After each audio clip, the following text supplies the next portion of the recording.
ठीक है सर, शुरू करते हैं। लोग जुड़ते रहेंगे धीरे धीरे। आप सभी को ओके ओके। मेरा नमस्कार। मेरा नाम हेमेंद्र नेगी है।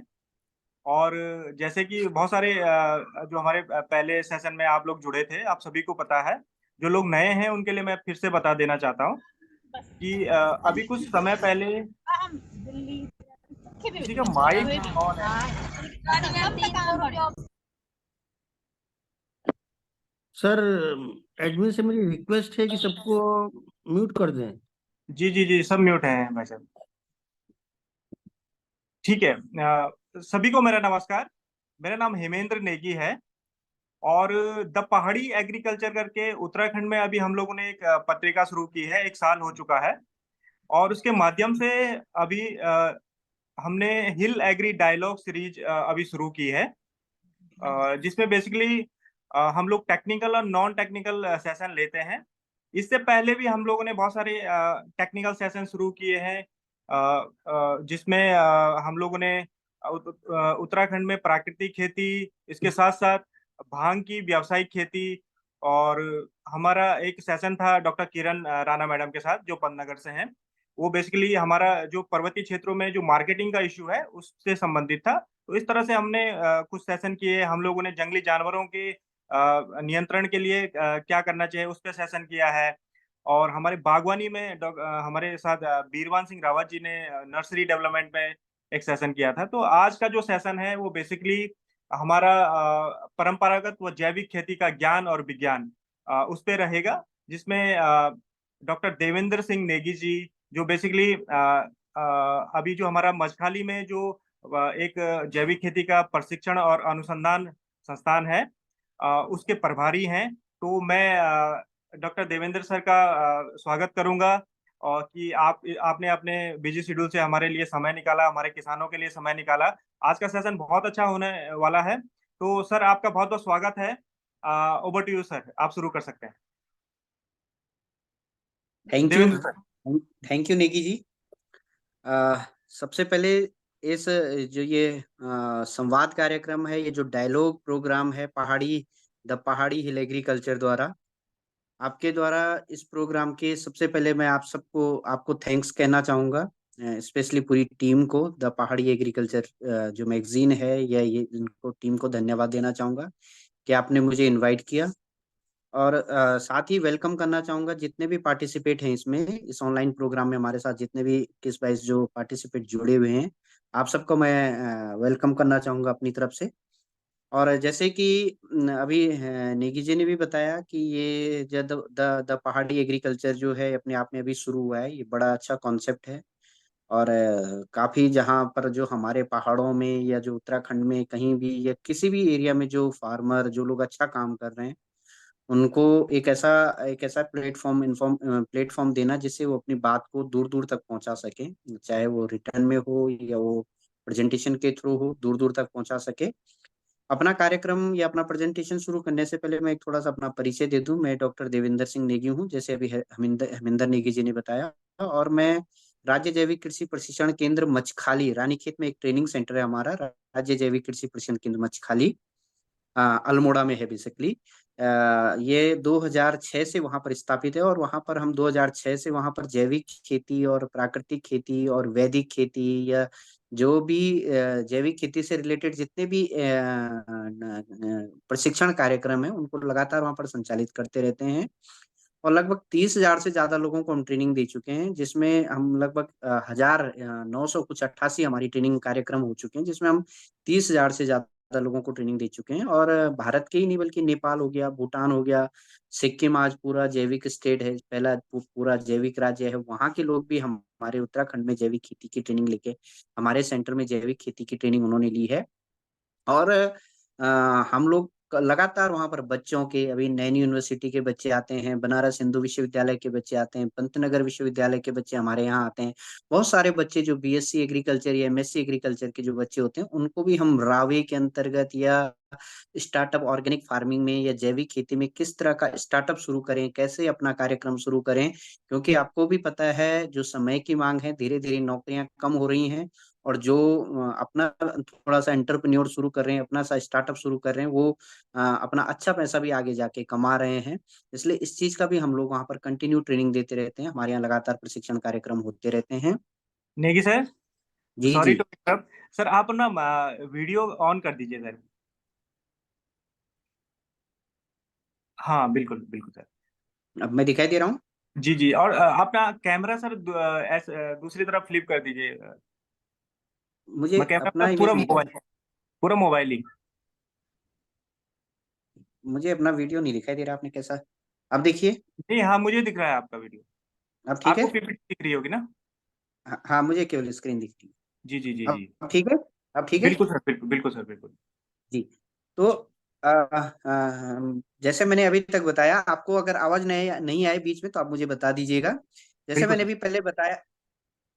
जी जी। जैसे मैंने पहले बताया था कि हम लोग कंटिन्यू ट्रेनिंग प्रोग्राम कराते रहते हैं, और इसी में हम रानीखेत में उत्तराखंड जैविक उत्पाद परिषद का प्रशिक्षण केंद्र है, वहां पर हम काफी टाइम से काम कर रहे हैं। और मैं भी वर्ष 2001 या 2002 से लगभग जो डास्प, एक वर्ल्ड बैंक का एक फंड प्रोजेक्ट था, उसके अंतर्गत भी काम किया है। फिर मैं हॉर्टिकल्चर मिनी मिशन में पन्नागर यूनिवर्सिटी में काम किया है। उसके बाद मैं जैविक उत्पाद परिषद में आया हूँ।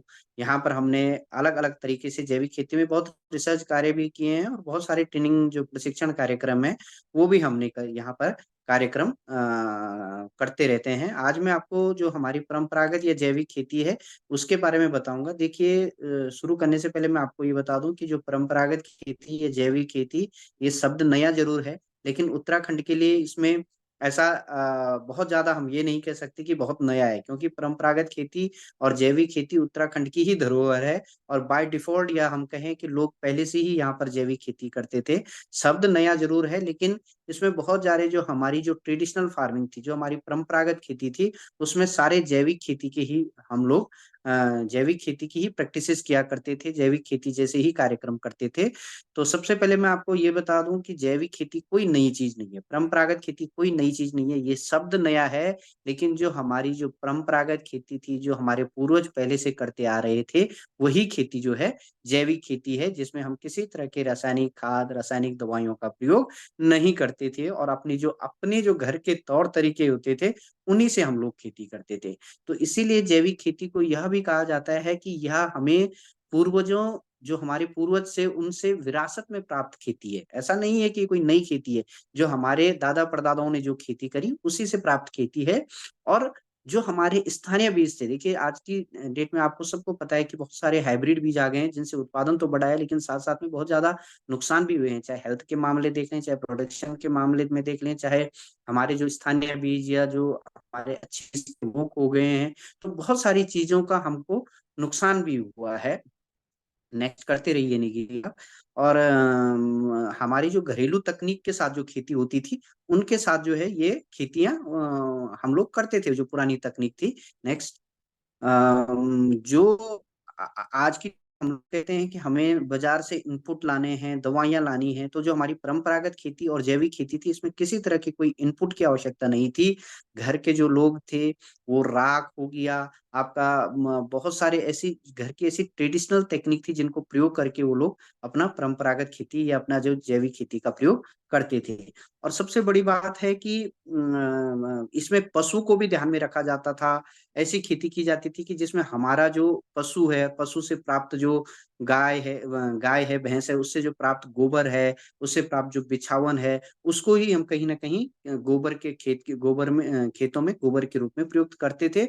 और किसी तरह की कोई उस समय, क्योंकि आपको मैं बताऊं कि वर्तमान समय में स्थिति ये है कि हम जितना ज्यादा रासायनिक खादों का प्रयोग कर रहे हैं, जितना ज्यादा हम हाइब्रिड बीजों का प्रयोग कर रहे हैं, उतना ही जमीन में उतनी ज्यादा समस्याएं प्रयोग हो रही थी। जबकि पहले ऐसी फसलें थी कि जिनमें बिल्कुल भी किसी भी तरह की कोई रासायनिक खाद की आवश्यकता भी नहीं होती थी। अगर आप 90, 60 या 70 से पहले जाएं, तो आप देखेंगे बहुत सारी, हाँ जरूर, फूड प्रोडक्शन जरूर कम था, वो आज भी चैलेंज है। वो आज भी है कि हम इतने पूरे देश को खाना खिलाएंगे, कैसे खिलाएंगे अगर हमारे यहाँ उत्पादन नहीं होगा। लेकिन उत्तराखंड इस मामले में अलग है। उत्तराखंड में मैं आपको बता दूं सीधी सी बात, कि उत्तराखंड में प्रोडक्शन ज्यादा नहीं है, जो प्रोडक्शन है वो क्वालिटी प्रोडक्शन है, यानी कि गुणवत्ता वाला उत्पादन है। जब हमारे स्टेट को जैविक करने की बात हुई थी, तो उसके पीछे बहुत सारे कारण थे, लेकिन एक जो मुख्य कारण था वो ये था कि अगर हम, क्योंकि हमारी उत्तराखंड में बहुत ज्यादा वर्षा आधारित खेती है, वर्षा पे निर्भर है, तो हम प्रोडक्शन नहीं बढ़ा सकते हैं, तो कम से कम उस प्रोडक्शन की क्वालिटी इतनी करें कि उसका हमको अच्छा रेट मिल जाए। और आज यही हो रहा है। जो बड़े शहर हैं, जैसे आप अभी बड़े शहरों में बात करेंगे, दिल्ली, गाजियाबाद या नोएडा या बेंगलोर, हैदराबाद की तरफ जाएंगे, तो आप देखेंगे उत्तराखंड की प्रोडक्ट की बहुत बड़ी डिमांड है। हमारे यहाँ का चाहे हल्दी हो, हमारे यहाँ का झंगोरा हो, मंडुआ हो, एमरेंथस चौलाई की जिसकी हम बात करते हैं वो हो, यहाँ की जो राजमा हो, यहाँ का जो जख्या हो, जीरा हो, हल्दी हो, मिर्च हो, ये अपने आप में खाद्यान्न के रूप में कम और दवाई के रूप में प्रयोग ज्यादा होती है। जो लोग इस वैल्यू को समझते हैं, उनको मैं बताना चाह रहा हूँ कि हाँ, जरूर इनसे पेट जरूर बढ़ता है, लेकिन आप यकीन नहीं करेंगे कि इनके जब हमने इनके केमिकल, बहुत सारे लोगों के इनके जब हमने एनालिसिस करवाई है, इनमें विटामिन, प्रोटीन, कार्बोहाइड्रेट क्या क्या पाया जाता है, तो ये बहुत बहुत ज्यादा गुणकारी है। जैसे अब अल्मोड़ा की तरफ बहुत अच्छी हल्दी होती है, सल्ट सियालदे में, तो आप देखेंगे कि उस हल्दी में इतना क्यूरक्यूमिनाइट्स है, इतना क्यूरक्यूमिनाइट्स है कि वो जो है एज अ मेडिसिन उसको लोग ज्यादा यूज कर रहे हैं, दवाई के रूप में उसको लोग ज्यादा यूज कर रहे हैं। दूसरा, अभी अभी आपने देखा होगा कि अल्मोड़ा की तरफ ऐसी एक एक मिर्च होती है, लखोरी, लखोरी मिर्च होती है। वो बेसिकली गढ़वाल और कुमाऊं के बॉर्डर में एक लखौर एक गांव है, वहां के नाम पर वो लखोरी मिर्च पड़ी है। तो कहते थे कि वो इतना उसका पंजेंसी, इतना उसमें तीखापन होता था कि बहुत सारे लोग उसको जो है खाने में कम और आंसू गैस बनाने में ज्यादा प्रयोग करते थे, या बहुत सारे ऐसे पेन किलर बनाने में वो यूज होती थी। तो इन गुणों को समझकर ही उत्तराखंड की जो खेती है वो ज्यादा उत्पादन वाली नहीं है, लेकिन गुणवत्ता वाली उत्पादन वाली है। मतलब मेरा बोलने का मतलब है कि उत्तराखंड में अगर कोई चीज बाहर 100 रुपए किलो दे रही है, और सपोज कोई प्रोडक्ट, कोई जैसे हल्दी की बात कर लें, एक नॉर्मल, अगर नॉर्मल हल्दी 400-300 रुपए किलो है, और उत्तराखंड की हल्दी को जो लोग इसके गुणों को जानते हैं 600-700 रुपए किलो है, तो ये अपने आप में कोई बहुत बड़ी बात नहीं है। क्योंकि उत्तराखंड की जो खाद्य उत्पादन है, या जो प्रोडक्ट है, या जो हल्दी है, या जो मिर्च है, इसमें वास्तव में जो है, क्योंकि ये हिमालय से सीधे हार्वेस्ट है, और इसमें बहुत सारे ऐसे गुण हैं, जो हम, बहुत सारे ऐसे विटामिन हैं, मिनरल्स हैं, पोषक तत्व हैं, जो ऑलरेडी यहाँ की अच्छी मिट्टी होने के कारण उसमें मिलते रहते हैं। तो जैविक खेती में यही है। जैविक खेती में क्या थी कि ये हमारे जो मिलेट्स थे, जो मंडुआ था, जंगोरा था, चीना था, कौड़ी था, ये इनको ये बहुत कम पानी लेते थे, तो ये इनके लिए पानी भी कम थी। रीति रिवाजों के साथ होने वाली खेती थी। रीति रिवाजों का मतलब ये है कि हर हर उत्तराखंड में हर किसान ने अपने जो उत्पादन है उसको रीति रिवाजों के साथ जोड़ा था। कि जब पहला बार गेहूं निकलेगा तो उसका आटे को चढ़ाया जाएगा, चावल निकलेगा तो उसको ये किया जाएगा। तो कहीं ना कहीं हर किसी रीति रिवाज में, हर किसी कार्यक्रम में जो पहाड़ी उत्पादन था, जो कृषि में उत्पादन हो रहा था, उसको कहीं ना कहीं यूज किया जाता था। अच्छा, कम खाकर अधिक ऊर्जा देने वाली खेती का मेरा बोलने का मतलब इसमें यह है कि जैसे उत्तराखंड में पहले आप पढ़ेंगे कहीं, जब लोग चार धाम यात्रा में जाते थे, तो लोग अपने साथ जो है सत्तू ले जाते थे, सत्तू। क्योंकि बहुत जगह होटल नहीं थे खाने के लिए। अब तो अब स्थिति बहुत आसान है, लेकिन पहले जब लोग जाते थे तो बहुत जगह अपने साथ आटे का सत्तू ले जाते थे। उस सत्तू में क्या होता था? मंडुआ होता था, गुड़ होता था, चना होता था, सोयाबीन, काला भट्ट होता था, ये सब चीजें होती थी, 7 अनाजों को मिलाकर बनाई जाती थी। तो कहते हैं कि उस समय कम खाकर भी अगर ज्यादा एनर्जी वाली खेती हम लोग करते थे, और बहु अनाजों वाली खेती थी। मतलब अभी आपने कई जगह पढ़ा भी होगा, 12 नाजा, 12 नाजा मतलब 12 grains in in in in a one field. मतलब एक ही खेत में 12 फसलों को ग्रो कराना, 12 नाजा वाली। और ये कोई नई टेक्निक नहीं है, बल्कि पुरानी टेक्निक है, परंपरागत टेक्निक है। कि आप मंडुआ भी बो दो, आप उसमें दालें भी बो दो, आप उसमें ककड़ी भी बो दो, आप उसमें मक्का भी बो दो, ताकि जो छोटी फसलें हैं वो मक्का में सहारा लेकर ऊपर चढ़ सकें, और इस तरह एक क्रॉप दूसरे क्रॉप को सपोर्ट कर सके। जो दाल वाली फसलें हैं, जैसे गहत हो गया, भट्ट हो गया, ये खेत में चारों तरफ फैल जाती थी और खेतों में नमी बनी रहती थी। ककड़ी हो गया, राजमा हो गया, ये मक्का के सारे ऊपर चल देती थी। तो एक हिसाब से ऐसा परंपरागत खेती में एक ऐसा इंटीग्रेटेड मैनेजमेंट था ना, जो हम लोग आज की डेट में कई बार सोच भी नहीं पाते हैं। हम चले गए मोनोक्रॉप्स, जी गेहूं उगाओ, गन्ना उगाओ, धान उगाओ, इन चीजों को उगाओ, कैश क्रॉप्स उगाओ। ठीक है, कैश क्रॉप्स उगानी चाहिए, लेकिन आप अगर, हम लोग अगर, किसान लोग, या जो भी हम रिसर्चर हैं या एग्रीकल्चरिस्ट हैं, अगर मोनोक्रॉपिंग नहीं करेंगे, एक बहुत ज्यादा फसलों को मोनोक्रॉपिंग करेंगे तो कहीं ना कहीं हमारे लिए नुकसान होगा। हमें इसमें आपको पता ही है कि हर बहुत ज्यादा फसलों को हमें उगाना होगा, क्योंकि जैसे अब मैं कई जगह देखता हूँ, हम लोग जाते हैं, कई लोग बंद गोभी की खेती करते हैं, तो उसके बाद उनकी शिकायत होती है कि साहब बंद गोभी का बॉल जो है बंद नहीं हो रहा है। क्यों? क्योंकि बंद गोभी को मिट्टी से बहुत ज्यादा बोरोन लेनी होती है, और जब हम एक ही खेत में बंद गोभी बंद गोभी फूल गोभी बंद गोभी फूल गोभी करते रहते हैं तो बोरोन की कमी हो जाती है। जबकि पहले ऐसा नहीं था, किसी भी मिट्टी में किसी भी तरह के तत्वों की, ये जो पोषक, जो मिट्टी में जो हमारे न्यूट्रिएंट हैं, पोषक तत्व हैं, उनकी कमी नहीं होती थी। तो पहले इस तरह की खेती जो है, जो हम लोग करते थे, कई चीजों को ध्यान में रखा जाता था, कि कैसे कैसे हम लोग कैसे उगाएंगे, क्या उगाएंगे, कब हमको क्या खाना है। तो इस तरह की जो परंपरागत खेती थी, जैविक खेती थी, वो आज के हिसाब से, वो वैज्ञानिक दृष्टिकोण अगर देख लें हम आज के हिसाब से, तो वो बहुत अच्छी चीजें हैं। मेरा मेरा बोलने का मतलब ये नहीं कि हम वैज्ञानिक खेती न करें, हम वैज्ञानिक खेती अवश्य करें, लेकिन जो जो पुरानी खेती है, जो हमारी ऐसी खेती है जिसमें पुरानी खेती से जो अच्छी प्रैक्टिसेस हैं, जो अच्छी चीजें हैं, उनको भी साथ लेके चलें। हम मैं मेरा परंपरागत खेती को प्रमोशन और जैविक खेती को प्रमोशन करने का मतलब ये नहीं है कि हम लोग पुराना पूरी तरह से पुरानी खेती में चले जाएं। बस मेरा ये उद्देश्य रहता है कि जो हमारी खेती में जो पुरानी चीजें हैं, जो अच्छी प्रैक्टिसेस हैं, जो अच्छे सीड हैं, जो अच्छे अच्छे ग्रेन्स हैं, जो इनको अच्छा अच्छा हम लोग मानते हैं, उनको हम ज्यादा से ज्यादा कल्टीवेट करें और उनको ज्यादा से ज्यादा प्रयोग हम लोग करें। नेक्स्ट निकी जी, आपको सुनाई दे रही मेरी आवाज? बिल्कुल सर, बिल्कुल क्लियर आ रही है। हाँ, ठीक है, ठीक है। एक हमारे बहुत पुराने थे डॉक्टर शिव प्रसाद बराल जी के, उन वो जब खेती के बारे में लिखते हैं, बहुत चीजें लिखते हैं, तो उनका कहना था, देखिए मैं आपको भी आज भी बताता हूँ, कि अगर आप उत्तराखंड गजेटियर में एक चैप्टर कहीं लिखा हुआ था, या एक कंटेंट कहीं लिखा हुआ है, अगर आप पढ़ेंगे, बहुत पुरानी किताब है, कि जो उत्तराखंड के किसान होते थे उनको बहुत ज्यादा पूजा करने की आवश्यकता नहीं होती थी, क्योंकि जब वो खेती करते थे तो अपना जल देवता, भूमि देवता, अन्न देवता, या ये माना जाता था कि किसान किसान केवल अपने लिए नहीं उगाता था।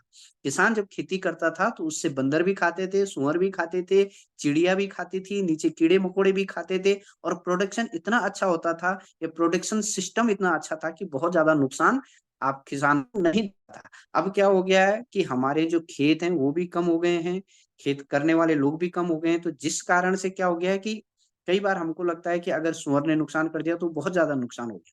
लेकिन अब पहले ये था कि इतनी ज्यादा फील्ड होती थी, इतनी ज्यादा सार जिसको बोलते हैं, या इतना ज्यादा एरिया होता था, कि जो किनारे किनारे के खेत हैं, अगर एक दो सूअरों ने नुकसान कर भी दिया तो बीज के बहुत ज्यादा बच जाते थे। तो डॉक्टर शिव प्रसाद डबराल ने इसी को बहुत अच्छी तरह से दिखाया है, कि हमारा जो पहाड़ी एग्रीकल्चर सिस्टम था, या जो खेती थी, वो इस तरह था कि उसमें जंगली जानवर खा भी जाता था, लेकिन फिर भी बहुत ज्यादा नुकसान नहीं होता था, किसान अपने लिए फिर भी बहुत कुछ बचा लेता था। नेक्स्ट।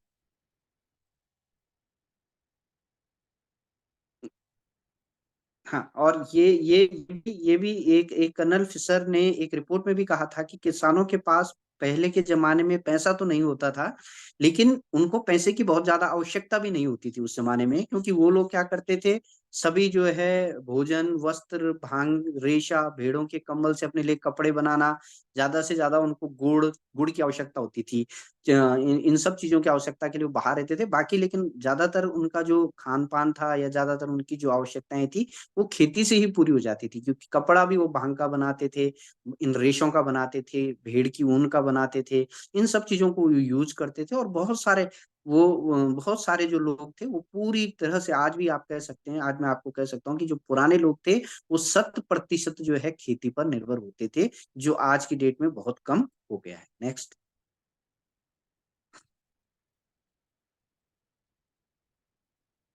परंपरागत खेती की अगर हम बात करें तो देखिए, अगर परंपरागत खेती में बहुत सारा, ये थोड़ा मुझे दिख नहीं रहा है, स्क्रीन छोटी कर देंगे, जूम इसका।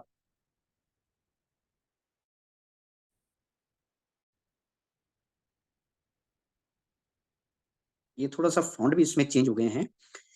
मैं आपको बताऊं तो कई ऐसी चीजें थी कि हम जब इसकी पुरानी बात करते थे, कि कृषि कृषि धान्यम कृषि कर्यम जननम जीवनम कृत, ये थोड़ा मुझे पढ़ने में भी बहुत थोड़ा हो गए हैं। बोलने का मतलब ये था कि अगर पहले के जमाने में लोग कहते थे कि कृषि जो है संपत्ति और मेधा प्रदान करती है, कृषि ही मानव जीवन का आधार है, वैदिक काल से ही ये माना जाता था कि वैदिक काल से ही जो बीजारोपण हो गया, कटाई हो गई, सब काम कृषि से ही निर्भर था। और दूसरे दूसरे में भी आप पढ़ेंगे, ये कृषि पराशर में लिखा हुआ है, ये मैं नहीं कह रहा हूँ, कृषि पराशर एक बहुत बड़ा ग्रंथ है जो कृषि पे लिखा गया है। उसमें लिखा गया है कि अन्न प्राणम बलम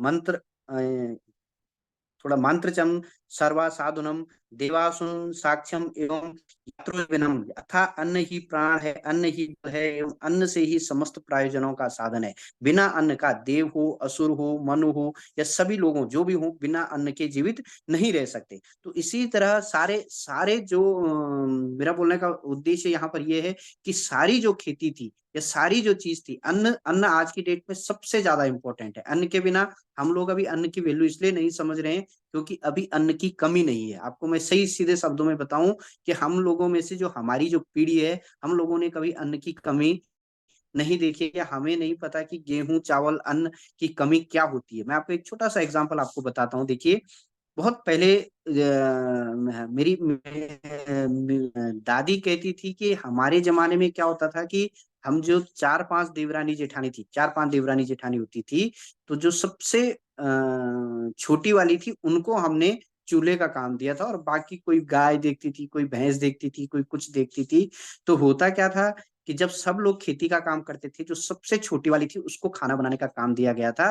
तो वो छोटी वाली बहू क्या करती थी, या जिसको कहें कि छोटी वाली मेरी दादी क्या करती थी, कि जब सबके लिए खाना बनाती थी तो क्या कहती कि सब पतली पतली रोटी बनाती थी और अपने लिए मोटी रोटी बनाती थी। कारण क्या था? क्योंकि उस समय अन्न की कमी थी। सास कहती थी कि सबके हिस्से चार ही रोटी आएंगी, चाहे पेट भरे या चाहे पेट न भरे। तो उस केस में क्या होता था कि जब सास ने कह दिया कि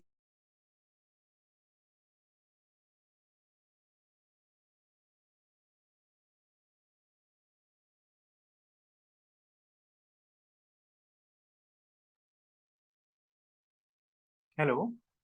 जो है मोटी रोटी बनाती थी ताकि औरों का पेट भरे या न भरे, लेकिन मेरा पेट भर जाए। क्यों? क्योंकि अन्न की बहुत कमी थी। अच्छा, आज आप इस चीज को हम और आप इस चीज को नहीं समझ पाएंगे क्योंकि हमें इस चीज का बहुत ज्यादा ज्ञान नहीं है कि अन्न की क्या कमी है, या अन्न की कमी होती भी। क्योंकि हमने सुबह खा लिया, हमने दिन में भी खाना है, हमने शाम को भी खाना है, हम तीनों टाइम हमको खाना मिल रहा है। लेकिन आज सोचिए, आज से 100 साल बाद, 200 साल बाद जब हम इस स्थिति पर होंगे कि जो हमारी कृषि भूमि होगी वहां कुछ ना कुछ उद्योग लग जाएंगे, कोई ना कोई मकान बन जाएगा, और जो हमारी कृषि वाली भूमि है वो धीरे धीरे कम हो जाएगी। तो क्या होगा कि 100 साल बाद, 50 साल बाद, 200 साल बाद अन्न की धीरे धीरे कमी हो जाएगी। अन्न को लगेगा कि हमें ये लगेगा कि अन्न धीरे धीरे अन्न की कमी हो जाएगी। तब हमको पता चलेगा कि अन्न क्या चीज है। आज हम लोग अच्छा खाने की सोचते हैं, लेकिन जब पेट में भूख होती है तो आपने देखा कि हम में से कई ऐसे लोग होंगे, जब भूख होती है तो लोग हमें में से कई ऐसे लोग होंगे जो घास खाना शुरू कर देंगे जब खेतों में अन्न की कमी होगी। तो ये मैं इसलिए कह रहा हूँ, ये सब चीजें मैं इसलिए कह रहा हूँ कि अन्न जो है ये बहुत इंपॉर्टेंट है, और सब जगह लिखा भी है कि अन्न से बड़ा कुछ नहीं है। अन्न जो है, या कृषि जो कार्य है, ये जो किसान है, ये हमेशा सर्वोपरि है। कहते थे ना, अम, अन्न अन्न की पुराने जमाने में एक कहावत थी, जब लोगों के पेट पूरे नहीं भरते थे या कई बार उनको दिक्कत आ जाती थी, या ऐसा होता था कि जब खाने के लिए पर्याप्त भोजन नहीं था, तो कहा जाता था कि अन्न की कमी हो तो जौ उगाओ, और धन की कमी हो तो बकरी पालो। यानी कि जौ उगाना, अन्न की कमी हो तो जौ उगाओ। यानी कि जब हम अन्न की कमी होती थी तो जौ एक ऐसी फसल थी जिसको हमने उगा लिया, तो हम अगर उसको हमने सुबह भी खा लिया तो दिन भर पेट हमारा भरा रहता था। मतलब जौ जो है पेट को भर देता था। जौ ऐसी फसल थी, जौ का आटा खा के पेट दिन भर भरा रहता था। तो कहते थे कि अन्न की जब कमी हो तो जौ खा लो, जौ का आटा खा लो या जौ खा लो, क्योंकि जौ भारी कर देता है पेट को और दिन भर भूख नहीं लगती है। और जब धन की कमी हो तो बकरी पालो। बकरी पालो मतलब एक हिसाब से मैं आपको बताऊं, उत्तराखंड के पहाड़ों में एक ऐसा एंटरप्रेन्योर था जिसमें आदमी 2 बकरियों से शुरू करता था, और अगर उसकी 2 3 4 लड़कियां हैं तो उन 2 बकरियों के बल में 18-20 साल बाद वो 3-3 4-4 लड़कियों की शादी कर देता था, क्योंकि बकरियां बहुत जल्दी जल्दी बढ़ती हैं, बहुत जल्दी जल्दी ग्रोथ करती हैं, बहुत जल्दी जल्दी उनके रेट भी उनको अच्छे मिलते हैं। तो मेरा बोलने का मतलब ये है कि अन्न की कमी हो तो जौ उगाओ, और धन की कमी हो तो बकरी पालो। तो पुराना जो कॉन्सेप्ट था, ये जो कॉन्सेप्ट थे, ये सोच समझ के बनाए गए थे। इसीलिए सतनाजा में जो मैं अभी बात कर रहा था, सतनाजा में जौ का आटा इसीलिए मिलाया जाता था क्योंकि जौ को खाने से बहुत ज्यादा भूख नहीं लगती थी, जबकि बहुत ज्यादा ऊर्जा हमारे शरीर में रहती थी। तो ये सब जो परंपरागत खेती या हमारी ट्रेडिशनल खेती के जो वो हैं, ये बहुत अच्छे थे। ये जो कॉन्सेप्ट थे, ये बहुत काम की चीजें थी। हम इन चीजों को आज भी याद करना चाहिए कि ये बहुत पुरानी चीज, हमारी अच्छी चीजें थी। नेक्स्ट।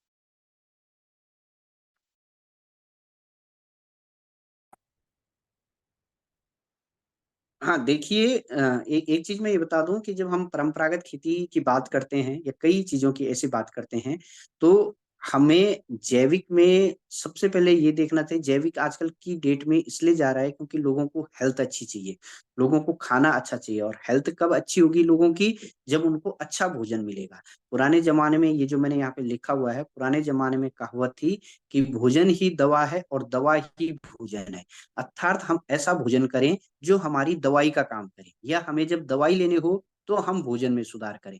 आज की डेट में आप देख रहे हैं लोगों को कितनी बीमारियां हो रही हैं। रोज तो आपको 1 या 2 न्यूज ऐसे अगल बगल से सुनाई दे रही हैं जिनको हार्ट अटैक आ जा रहा है, जिनको पैरालिसिस हो रहा है, शुगर हुआ, ब्लड प्रेशर हुआ, या आपका यूरिक एसिड हुआ। ये तो एक कॉमन हो गया, हर घर में 2 या 3 पेशेंट ऐसे हैं ही जिनके साथ ब्लड प्रेशर का वो है, जिनके साथ आपको शुगर की प्रॉब्लम है, या जिनको जो डायबिटिक हैं, या जिनको यूरिक एसिड की प्रॉब्लम है, और बहुत ज्यादा हार्ट अटैक और पैरालिसिस ये लगातार बढ़ गए हैं। कहीं ना कहीं इस चीज को हमें सोचना पड़ेगा कि ये सब चीजें अचानक क्यों बढ़ गई, जबकि ये बीमारियां पहले नहीं थी। बीपी और शुगर और ये तो लोगों ने पहले सुना भी नहीं था। अचानक ये बीमारियां कैसी बढ़ गई हैं? तो उसका पीछे एक कारण ये भी है कि हम जो खाना खा रहे हैं वो बहुत अच्छा नहीं है, या इतना ज्यादा हमारे खादों में या हमारे खाद्यान्नों में इतना ज्यादा रासायनिक दवाइयों और रासायनिक खादों का इतना ज्यादा प्रयोग हो रहा है कि कहीं ना कहीं वो हमारी बॉडी में यूज हो रहे हैं। चाहे वो दूध हो, चाहे वो पानी हो, चाहे वो कोई और खाने वाली चीजें हैं, उनमें बहुत ज्यादा हमारी जो रासायनिक खाद और रासायनिक दवाइयां पड़ रही हैं, तो वो कहीं ना कहीं हमारे भोजन में, हमारे जो खाद्यान्न या जो हमारा फूड सिस्टम है या फूड सप्लाई सिस्टम है, या जो एक फूड चेन है, उसके अंदर कहीं ना कहीं वो घुस जा रहा है। तो आप तभी तो मैं कह रहा हूँ कि भोजन ही दवा है, और दवा ही भोजन वाली खेती बाड़ी थी हमारी जो पहले की खेती थी। आज मैं कई बार लोगों से कहता हूँ कि जब हम कहीं जाते हैं, जब कहीं जाते हैं तो लोग और चीजें बाद में रखते हैं अपने बैग में, पहले अपने बैग में वो लोग दवाई रख लेते हैं। क्यों? क्योंकि हमें पता है कि हम बहुत ज्यादा फिट नहीं है, और उसका कारण यही है। और भी कारण है, लेकिन एक मेन कारण है कि जो हमारा खान पान है वो शुद्ध नहीं है। और ये तो मैं आपको बता ही चुका हूँ कि अन्न की कमी हो तो जौ उगाओ, और धन की कमी हो तो बकरी पालो वाली पहाड़ी खेती बाड़ी जो हमारी परंपरागत खेती थी, इस तरह की खेती थी। और पहले ये भी कहा जाता था कि अन्न शुद्ध तो मन शुद्ध। अब न तो अन्न शुद्ध है, और ना ही लोगों के अब मन शुद्ध है। क्योंकि वास्तव में अगर आप देखें, जब हम अच्छा खा ही नहीं रहे हैं, हमारी अच्छा सोच भी, चाहे मैं हूं या कोई हूं, मैं किसी पर्टिकुलर को वो नहीं कर रहा हूँ, लेकिन धीरे धीरे ये सब चीजें क्यों हो रही हैं? क्योंकि हमारा अच्छा भोजन भी हमसे बहुत दूर हो रहा है। और जैसे मिलेट्स की आप बात चल रही है, इंटरनेशनल ईयर ऑफ मिलेट्स भी है। तो जो झंगोरा है, मंडुआ है, या कौड़ी है, या चीणा है, या बाजरा है, ये जो जितने भी मिलेट्स होते हैं, ये इंटरनेशनल ईयर ऑफ मिलेट्स हम मना रहे हैं। और पहले जो झंगोरा मंडुआ था, इसको लोगों का, गरीबों का भोजन कहते थे, और आज इसको लोग अमीरों का भोजन बोलने लगे, या गोल्डन फूड, या सुपर फूड, या फ्यूचर फूड, भविष्य का भोजन, सोने का भोजन, या सुपर फूड कहने लगे हैं। लोग क्यों कहने लगे हैं? क्योंकि ये जो झंगोरा मंडुआ, जो आधुनिक युग में हम जिस चीज को खा रहे हैं, जैसे गेहूं खा रहे हैं, या गेहूं का आटा खा रहे हैं। देखो, आपको मैं क्लियर सा गेहूं के लिए बता दूं, गेहूं को आयुर्वेद में लिखा गया है, आयुर्वेद में गेहूं का प्रयोग बहुत ज्यादा कभी भी नहीं करना चाहिए। लिखा गया है कि गेहूं, जरूर हम लोग आज की डेट में गेहूं खा रहे हैं, लेकिन कहें कि गेहूं एक हिसाब से एक ग्लूटून वाला है। ग्लूटून, हाँ, ग्लूटून युक्त भोजन है। इसमें बहुत ज्यादा ग्लूटून होता है। ग्लूटून का बोलने का मतलब आप समझिए कि ग्लू मतलब एक हिसाब से गोंद हो गया।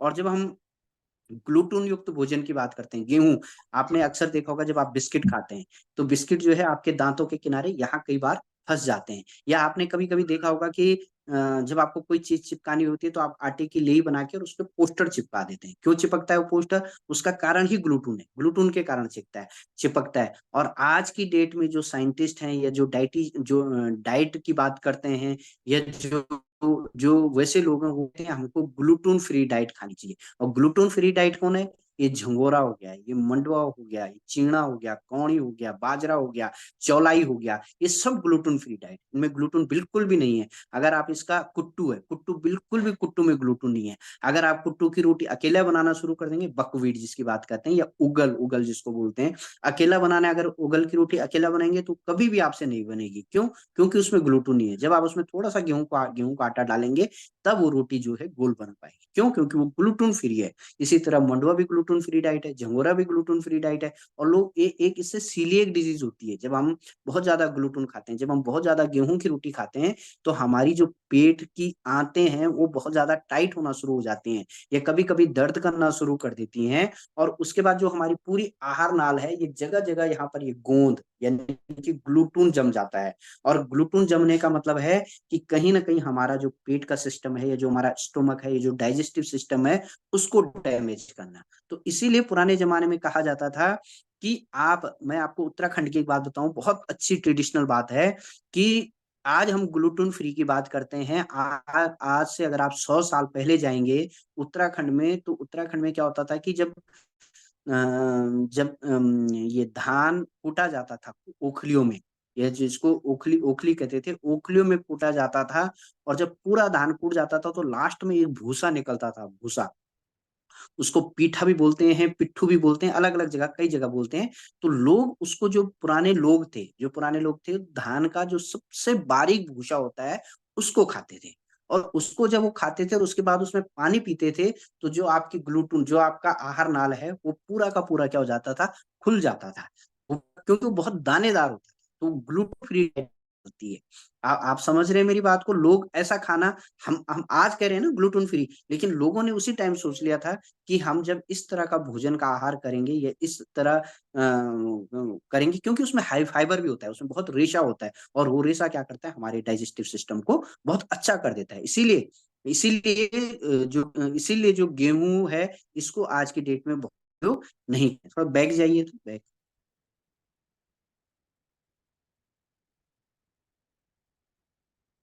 और जैसे चौलाई है, चौलाई चौलाई को जानते हैं आप? बहुत सारे लोग जानते होंगे, एमरेंथस या चौलाई। चौलाई का भी उत्तराखंड में, या आप इसको चौलाई कहिए, इसको रामदाना कहिए, इसको मारसा भी बोलते हैं, इसको रामदाना भी कहते हैं। बेसिकली इसमें जो जो जो गढ़वाल के लोग इसमें जुड़े हैं, मैं बताऊं, चौलाई या मारसा, जो मारसा बोलते हैं या चूआ भी बोलते हैं, ये मारसा बेसिकली, इसको इसको कहते हैं कि इसको नेपाल से हमारे यहाँ आया था। और एक मारछा एक जाति थी। जब जब गोरखाली आक्रमण यहाँ उत्तराखंड में हुए, तो मारछा एक जाति थी। और मारछा जो जाति थी, ये इस दाने को यहाँ लाई। और तब से इसको वो लोग इसको मारछा जाति वाले लोग इसको लाए, और तब से इसका नाम उत्तराखंड में इसको लोग मारसा कहते हैं, मारसा। जैसे मैं आपको बताऊं ना, जैसे राजमा, राजमा को गढ़वाल और कुमाऊं के कई क्षेत्रों में सेमी बोलते हैं, छेमी बोलते हैं, छेमी। जबकि छेमी जो है शुद्ध शब्द नहीं है।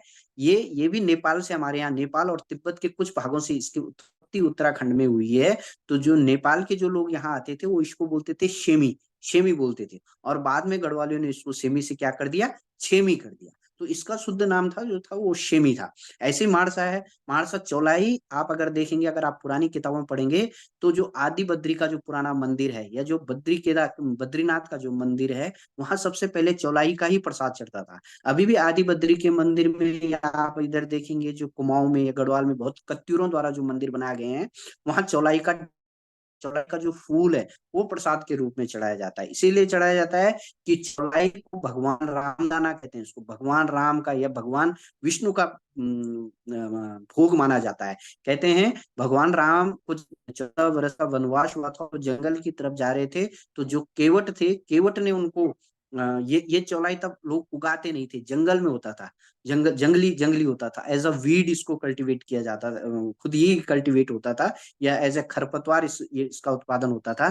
तो वो इसको जंगल से लाए, उन्होंने इसको उबाला, और गुड़ के साथ भगवान राम को दिया, और तब से इसका नाम रामदाना, इसीलिए इसको अयोध्या के मध्य भाग में जो ये अयोध्या वाला जो क्षेत्र है, इसको चौलाई नहीं बल्कि रामदाना के नाम से जाना जाता है, क्योंकि ये भगवान राम का प्रसिद्ध भोग है। और इसीलिए भगवान, क्योंकि बद्रीनाथ में भगवान विष्णु का मंदिर है, इसीलिए वहां पर भी जो चौलाई है, जो ये मारसा है या जो चूहा है, उसको प्रसाद के रूप में चढ़ाया जाता है, और इसलिए ये भोग भी है। इसको व्रत में भी खा सकते हैं, इसको नॉर्मल तो लोग खाते हैं, इसको व्रत में भी खा सकते हैं। और एक दिन स्थिति ये थी कि यही जो चौलाई है, ये चौलाई 10 रुपए, 12 रुपए, 15 रुपए किलो, ये गुड़ के बदले इसको लोग आदान प्रदान करते थे। ये चौलाई आज आज की डेट में चौलाई का रेट, अगर आप गैरसैंण, चमोली या कर्णप्रयाग या उत्तरकाशी, यमुनोत्री की तरफ जाएंगे तो 100 रुपए किलो हो गई है, 90 रुपए किलो तक ये चौलाई बिक रही है। क्यों? क्योंकि ये खुद में अपने आप में एक फास्ट फूड है। आप जापान वगैरह वगैरह में जाएंगे तो चौलाई का जो है बहुत ज्यादा जो है, चौलाई या रामदाने से वहां पर बहुत ज्यादा बेबी फूड बनते हैं। इसमें हाई प्रोटीन, हाई कार्बोहाइड्रेट होता है, और इसमें बहुत अच्छे एंटीऑक्सीडेंट भी होते हैं, जो अच्छी एनर्जी साथ आपको इम्यून सिस्टम को भी आपको बेहतर कर देते हैं। अगला टॉपिक इसमें है, जैसे क्या है चूने की रोटी। चूने की रोटी में भी मैं आपको बताऊं तो जैसे मंडुआ है, कहते हैं मंडुआ, मंडुआ इसको नेपाल में अगर आप कई जगह जाएंगे तो यहाँ इसको चूने की रोटी बोलते हैं। पौड़ी पौड़ी का जो नैनीताल या इधर का जो क्षेत्र है, वहां भी इसको चूने की रोटी बोलते हैं। चूने की रोटी इसमें, क्योंकि इसमें बहुत ज्यादा कैल्शियम है। कहते हैं आप एक रोटी खाइए तो समझो आपने 8 रोटी गेहूं की खा ली, इतना ज्यादा कैल्शियम चूने की रोटी से आपको, या मंडुए की रोटी से आपको मिल जाता था। मंडुआ कहता है, कहते हैं ना उत्तराखंड में मंडुए, जो खड़ी फसल होती है मंडुए की, उसको उखाड़ दिया जाता है, उसमें दंदाला, उसको उखाड़ दिया जाता है ताकि उसमें थोड़ा थोड़ा वो हल्का हल्का उखड़ जाए, अलग अलग हो जाए, और उसके बाद उसमें अच्छी टिलरिंग हो। तो कहते हैं कि पुराने जमाने में मंडुआ कहता था, उस स्थिति को कहते हैं कि मंडुए की मड़ तोड़ना। तो मतलब क्योंकि मंडुए को उखाड़ दिया जाता है, तब उसमें नई जड़ें फिर से निकलती हैं और अच्छी टिलरिंग होती है। लेकिन तब कहते हैं कि मंडुआ कहता है कि तुम मेरी कमर तोड़ दो पर मैं तुम्हारी कमर नहीं तोड़ने दूंगा, इतना ज्यादा कैल्शियम होता है। जो प्रेग्नेंट औरत थी उत्तराखंड में पहले, वो केवल मंडुए का हलवा उनको खिलाता था। जब उनका बच्चा होकर उनको घर लाया जाता था, उनको मंडुए का हलवा किया जाता था। 8 गुना, गेहूं से 8 गुना ज्यादा कैल्शियम है इसमें, इसीलिए इसको चूने की रोटी बोलते हैं, हाई कैल्शियम है। और जैसे कई कई चीजें मैंने भी बताई कि बहुत अच्छा हमारी हेल्थ के लिए था, बहुत सही चीज थी, और हम इसको बहुत ज्यादा, इसको पहले पहले के लोग इसको बहुत ज्यादा प्रयोग करते थे। और अब मैंने कहा ना कि ये फ्यूचर फूड है। अब ये धीरे धीरे मंडुआ जो है, अब तो 38 रुपए तो इसका एमएसपी गवर्नमेंट ने ही डिसाइड कर दिया है, तो आने वाले समय में इसका और अच्छा रेट होगा। और अब स्थिति ये हो गई है कि उत्तराखंड में उतना मंडुआ हो नहीं रहा है जितना उसकी डिमांड हो गई। और धीरे, क्योंकि प्रोडक्शन तो आपको पता है कि बहुत सारे उत्तराखंड में बहुत सारे कारण हैं। आपके यहाँ, हमारे यहाँ बंदर हो गए, सुअर हो गए, टाइम पे बारिश नहीं, वो बहुत सारा रीजन है।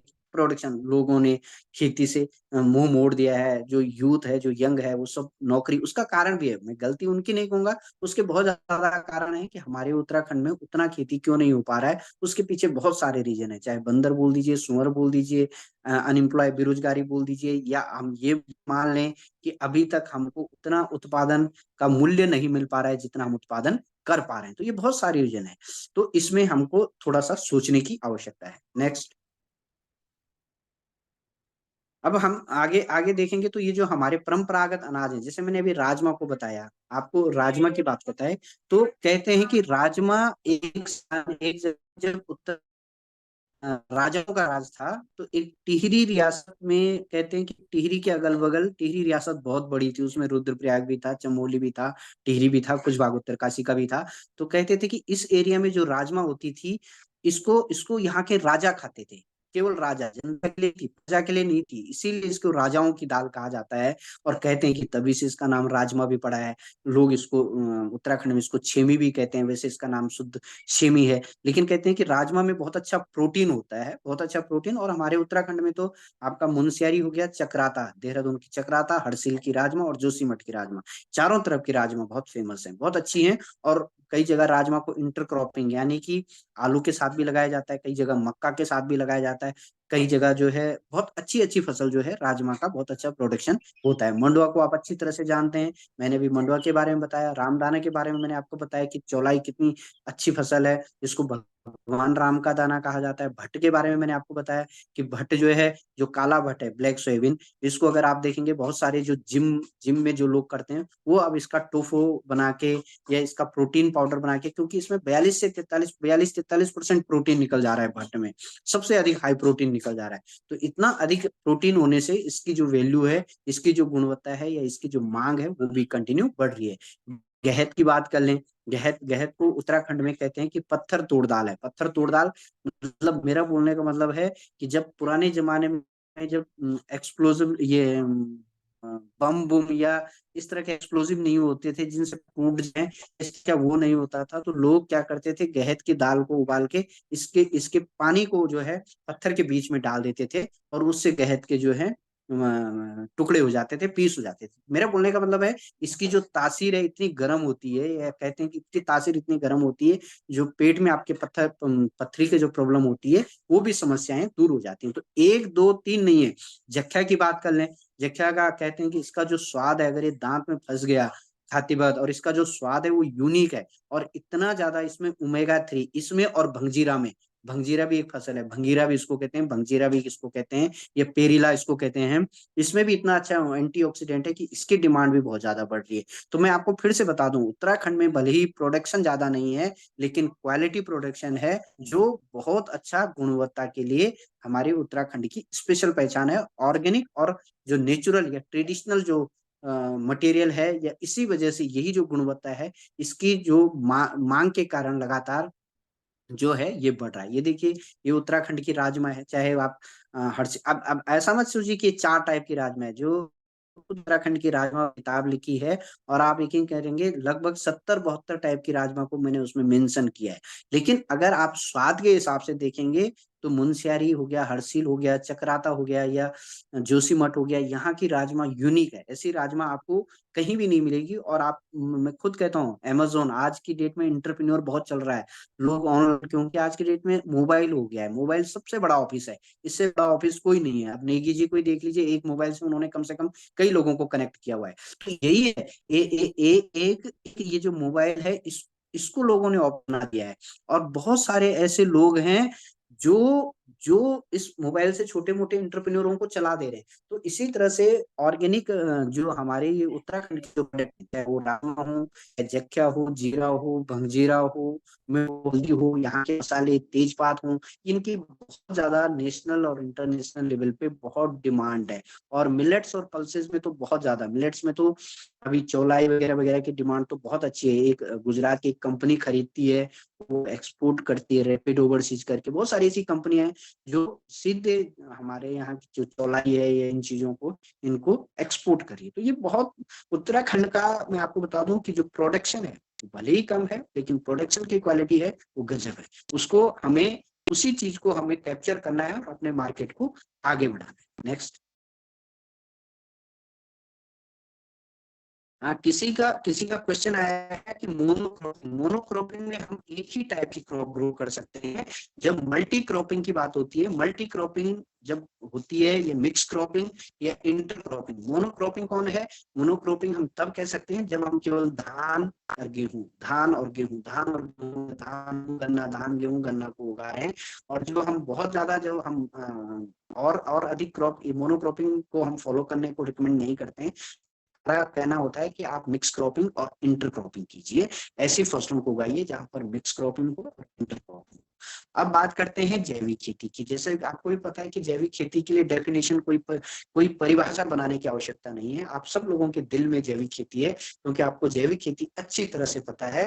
प्रकृति में प्राकृतिक एवं मानव जनित संसाधनों का प्रयोग करके जो खेती की जाती है, जैविक खेती की जाती है। या एक ऐसी खेती जिसमें हम मिट्टी का भी ध्यान रखें, अपने बच्चों का भी ध्यान रखें, अपने पशुओं का भी ध्यान रखें, किसी तरह से किसी हानिकारक केमिकल और पेस्टिसाइड का प्रयोग न करें, अपने पर्यावरण को ध्यान में रखकर जो खेती की जाती है वही जैविक खेती है। लेकिन जैविक खेती और परंपरागत खेती में जरा सा फर्क है। परंपरागत खेती पहाड़ में हर कोई कर रहा है, या मैं आपको कहूँ कि परंपरागत खेती कोई भी कर सकता है, लेकिन वो जैविक खेती तब होगी जब उस परंपरागत खेती का प्रमाणीकरण होगा। यानी कि मैं अगर हाई स्कूल पास हूँ तो मेरे पास हाई स्कूल पास होने का प्रमाण पत्र है। उसी तरह एक किसान जो परंपरागत खेती कर रहा है, अगर उसके पास प्रमाण पत्र है जैविक खेती का, तभी वो प्रमाणीकृत या जैविक किसान कहा जा सकता है। देखिए, अगर जैसे मैं उत्तराखंड की ही बात कर लूं तो उत्तराखंड में अगर हम पहाड़ों की बात कर लें, जहाँ रेन फेड एग्रीकल्चर है, वर्षा आधारित खेती है, तो सभी किसान लगभग जैविक किसान है, सभी लोग जैविक किसान है। लेकिन वो जैविक किसान तब तक नहीं होते जब तक उनका जैविक में प्रमाणीकरण नहीं हो जाता, यानी कि उनको प्रमाण पत्र नहीं मिल सकता। तब तक वो अपने को नेचुरल फार्मर, यानी कि प्राकृतिक खेती वाले किसान या परंपरागत खेती वाले किसान कह सकते हैं। जैविक खेती वो कर रहे हैं, मैं समझता हूँ, सब समझते हैं। लेकिन अगर आपके पास कोई बाहर का बायर आता है, या कोई बाहर से आपके पास आपका झिंगोरा, मंडुआ, चौलाई या आपके माल्टा लेने आता है, या कोई चीज खरीदने आता है, तो उसको डिफाइन करने के लिए आपको जैविक खेती का प्रमाण पत्र होना आवश्यक है। और जैविक खेती का प्रमाण पत्र भी बहुत मुश्किल नहीं है। मेरे ख्याल से उत्तराखंड में लगभग 90% गांव ऐसे हैं जो राष्ट्रीय कृषि विकास योजना, परंपरागत कृषि विकास योजना या अन्य योजना या नमामि गंगे योजना, इन योजनाओं से जुड़े हुए हैं, जो जैविक खेती का प्रमाण पत्र वितरित, इन योजनाओं के अंतर्गत जो किसान है उनको जैविक खेती का प्रमाण पत्र वितरित किए जा रहे हैं। नेक्स्ट, जैविक खेती क्यों, ये भी कोई बहुत बड़ा विषय नहीं है, इस पर मैं आपको पता है कि जैविक खेती क्यों, क्योंकि एक समय था जब हम यूरिया, डीएपी का प्रयोग करते थे या केमिकल पेस्टिसाइड का प्रयोग करते थे और हमारा उत्पादन भी बढ़ता था। अब ये हो गया है कि हम जो लोग कृषि आधारित खेती कर रहे हैं, उनका प्रोडक्शन जरूर बढ़ रहा है, प्रोडक्शन भी बढ़ रहा है, लेकिन उसमें जो लागत है वो भी लग रही है। जहां वो 5 किलो यूरिया डालते थे, वहां फिर 8, फिर 10, फिर 12, फिर 15, फिर 20, फिर 25, 30, इस तरह से ग्राफ बढ़ रहा है। और ऐसे इसी का ग्राफ नहीं बढ़ रहा है, कीटनाशकों का भी, जो कीटनाशक हैं, रोगनाशक हैं, जो डिजीज के लिए हम यूज करते हैं, चाहे वो फंजीसाइड हो या कुछ और हो, उनका उत्पादन भी बढ़ रहा है। और इसलिए हमें धीरे धीरे लोग, कई ऐसे किसान, हमने यूपी के लोगों को ट्रेनिंग दी, एमपी के लोगों को ट्रेनिंग दी, ऐसे लोगों को ट्रेनिंग दी है जो लोग कहते हैं कि साहब हमारे यहाँ कॉटन की खेती होती है, लेकिन इतना ज्यादा हम लोग केमिकल का स्प्रे करते हैं कि जो हमारे यहाँ की जो प्रेग्नेंट औरत होती है, जिन औरतों के बच्चे होने को होते हैं, जब उनके बच्चे पैदा होते हैं तो उन बच्चों में भी जाती है, उन बच्चों में भी किसी की स्किन नीली पड़ जाती है, किसी की पीली पड़ जाती है। क्यों हो रही है? क्योंकि जो माएँ हैं उनके पेट में बहुत ज्यादा जो रासायनिक कीटनाशक हैं वो चले जा रहे हैं, और वो कहीं ना कहीं हमारे शरीर के लिए, हमारी भविष्य की पीढ़ी के लिए, हमारे इन्वायरमेंट के लिए, हमारी इकोलॉजी के लिए कहीं ना कहीं बहुत ज्यादा नुकसान करते हैं। मृदा की उर्वरा शक्ति, मिट्टी तो कम हो ही रही है। मिट्टी तो आपको पता ही है कि मिट्टी हमारी जान है, मिट्टी में सब कुछ होता है, लेकिन अगर मिट्टी ही हमारे धीरे धीरे इन सब चीजों से क्या हो रही है, कम हो रही है। मिट्टी में, पर्यावरण में लगातार प्रदूषण की कमी, प्रदूषित होना, मृदा प्रदूषण में लगातार वृद्धि होना, ये सब कारण है कि हम जैविक खेती की तरफ या हम ऑर्गेनिक की तरफ जा रहे हैं। नेक्स्ट, आपके जो क्वेश्चन है उनके लिए अभी आपको समय दिया जाए। और ये देखिए, इम्पैक्ट ऑफ पेस्टिसाइड एनवायरमेंट, हमारी मिट्टी, हमारे जो चारों तरफ जो पेस्टिसाइड से, या जो हमारे जो कीटनाशक हैं या रोगनाशक हैं या खरपतवार नाशक हैं, इनसे हमारी मिट्टी में क्या क्या नुकसान हो रहे हैं। अगर आप इस चित्र को देखेंगे तो देखिए, सबसे पहले जो ऊपर है, जहां पर कुछ किसान बैठे हुए हैं, उनके आगे शीशियां रखी हैं, तो मैं ये कह सकता हूँ कि कॉस्ट ऑफ कल्टीवेशन, यानी कि जो हमारी लागत है उस पर खर्चा बहुत ज्यादा है, इस वजह से भी हमको बहुत ज्यादा नुकसान हो रहे हैं। दूसरा, टमाटर की खेती में बहुत ज्यादा, आप टमाटर में देख लीजिए, आप मैंने ऐसे टमाटर देख लिए। मैं आपको अपनी स्थिति बताऊं, जब हम लोग इस चीज से बारीकी से जुड़े हैं तो हमें पता है कि अगर आप एक टमाटर सब्जी में डाल रहे हैं और 5-5, 7-7, 8-8 सीटी उसमें प्रेशर कुकर में मरा दे रहे हैं, फिर भी उस टमाटर का जो बाहरी परत है वो गल नहीं पा रही है, तो आप क्या गारंटी दे सकते हैं कि जब उस टमाटर को आप खाएंगे तो आपका पेट का जो सिस्टम है वो उस टमाटर की जो परत है उसको गला देगा। उसका कारण क्या है? टमाटर में बहुत ज्यादा जो है, पकते समय बहुत ज्यादा कीटनाशकों का छिड़काव या पेस्टिसाइड का छिड़काव या ग्रोथ हार्मोन्स का छिड़काव, जिनको कहेंगे वृद्धि के लिए जो हार्मोन्स डाले जाते हैं, उनका बहुत ज्यादा प्रयोग हो रहा है। रहा है, इसलिए टमाटर की जो बाहरी परत है वो बहुत ज्यादा टाइट हो गई है, और जब आपका प्रेशर कुकर उसको नहीं गला पा रहा है तो आपका पेट उसको क्या गलाएगा। और यही चीजें जो छोटी छोटी, यही धीरे धीरे एक बहुत बड़ी मनुष्य के अंदर हमारे रोग पैदा करती है। खराब हो गई, हमारा पर्यावरण तंत्र है ये खराब हो गया है। ग्राउंड वाटर जो नीचे का पीने का पानी है उसमें हम जब हमारा केमिकल कहीं ना कहीं जाता है उससे खराब हो गया, मिट्टी खराब हो गई है। बेनिफिशियल बायोटा जो लाभदायक जीवों थे उनकी संख्या धीरे धीरे कम हो गई है। आप मैंने अभी जोशीमठ का एक सक्सेस स्टोरी पढ़ा। जोशीमठ में क्या होता है कि जो जो वैसे इलाके हैं वहां पर जोशीमठ में बहुत अच्छी मधुमक्खी पालन होता है, लेकिन वहां भालू है, जो रीछ है वो भालू जाके उन मधुमक्खियों को खा जाता है। और जिस हिसाब से वहां पर मधुमक्खियों का प्रोडक्शन कम हो गया है, मधुमक्खी बहुत अच्छी मित्र है किसान की, मधुमक्खी होती है। मधुमक्खियों का जब उत्पादन कम हो गया तो जो सेब का उत्पादन है उसमें भी कमी आ गई है। तो इस सिस्टम को समझना बहुत जरूरी है। और हमारी जो आज की जो खेती है, हमारी जो आज की मॉडर्न खेती है, उसमें हम ये सिस्टम नहीं देख रहे हैं। केवल ये देख रहे हैं कि हमें खेत कितना देगा, हम कितना कमाएंगे। और जो जो हमारा जो जो डाइवर्सिटी वाली खेती थी या विविधता वाली खेती थी, जिसमें मैंने पहले भी बताया जानवर भी है, पशु भी है, पक्षी भी है, आदमी भी है, मिट्टी भी है, पानी भी है, ये सब चीजें हम धीरे धीरे खत्म कर रहे हैं।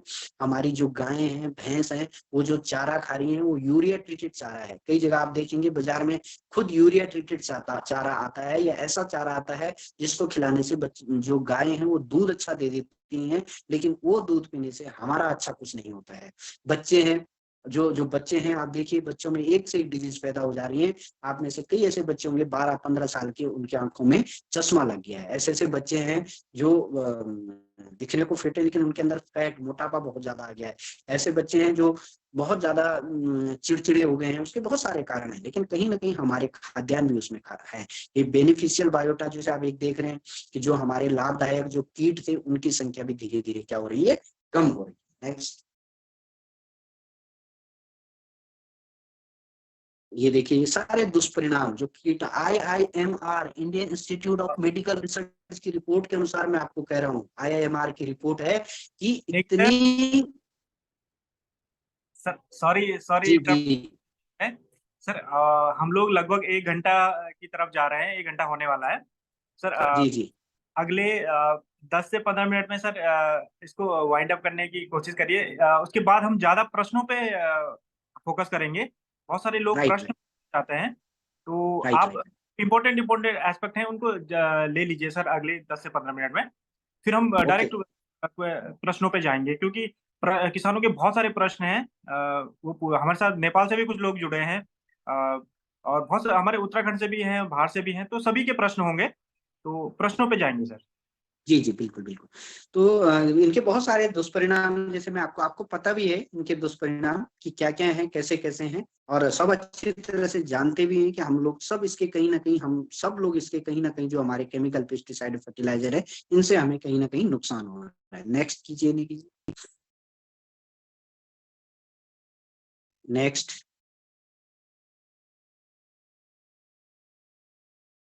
ये देखिए ये उत्तराखंड में रासायनिक खादों का मैं आपको बता रहा हूँ, क्योंकि उत्तराखंड इसीलिए मैं आपको कह रहा हूँ कि बाय डिफॉल्ट ये ऑर्गेनिक है, जैविक है, क्योंकि यहाँ पर बहुत कम रासायनिक खाद और रासायनिक दवाइयों का प्रयोग हो रहा है। आप रुद्रप्रयाग, टिहरी, चमोली में जाइए तो 1 किलो पर, 2 kilo per hectare, 3 kilo per hectare, ऐसा डेटा हमको मिलता है, जिससे ये लगता है उत्तराखंड में रासायनिक खादों की खपत जो है बहुत कम है। नेक्स्ट।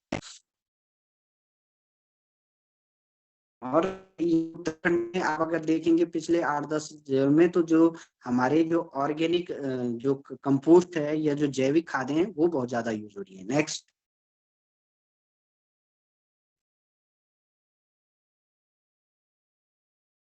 नेक्स्ट देखिए जी, इसमें हम इस चित्र में भी देखेंगे, ये चंपावत का एक तस्वीर है। आप इस फोटो में भी देखेंगे, तो इस फोटो में अगर आप देखेंगे मुकाबले हरियाणा, आंध्र प्रदेश, छत्तीसगढ़, इन राज्यों के मुकाबले आप देखेंगे तो उत्तराखंड का जो है, ये उत्तराखंड खाद है, या ये जो कम, ये बहुत ज्यादा इसमें बहुत ज्यादा कम प्रयोग हुए हैं। उत्तराखंड में बहुत ज्यादा कम प्रयोग हुए हैं अन्य राज्यों के मुकाबले।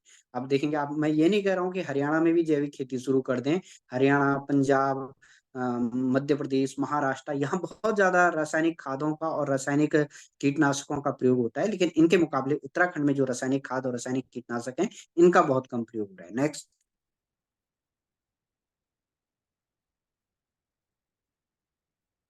ये भी देखिए, ये रासायनिक कीटनाशकों की जो खपत है, आप देखेंगे पिछले 3-4 साल का डाटा देख लीजिए, 17, 18, 18, 19, 19, 20, 20, 21, 21, 22 का।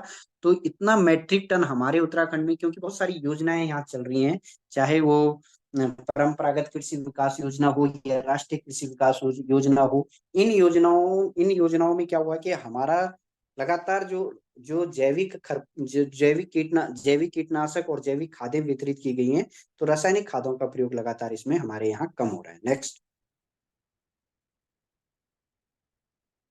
नेक्स्ट कीजिएगा।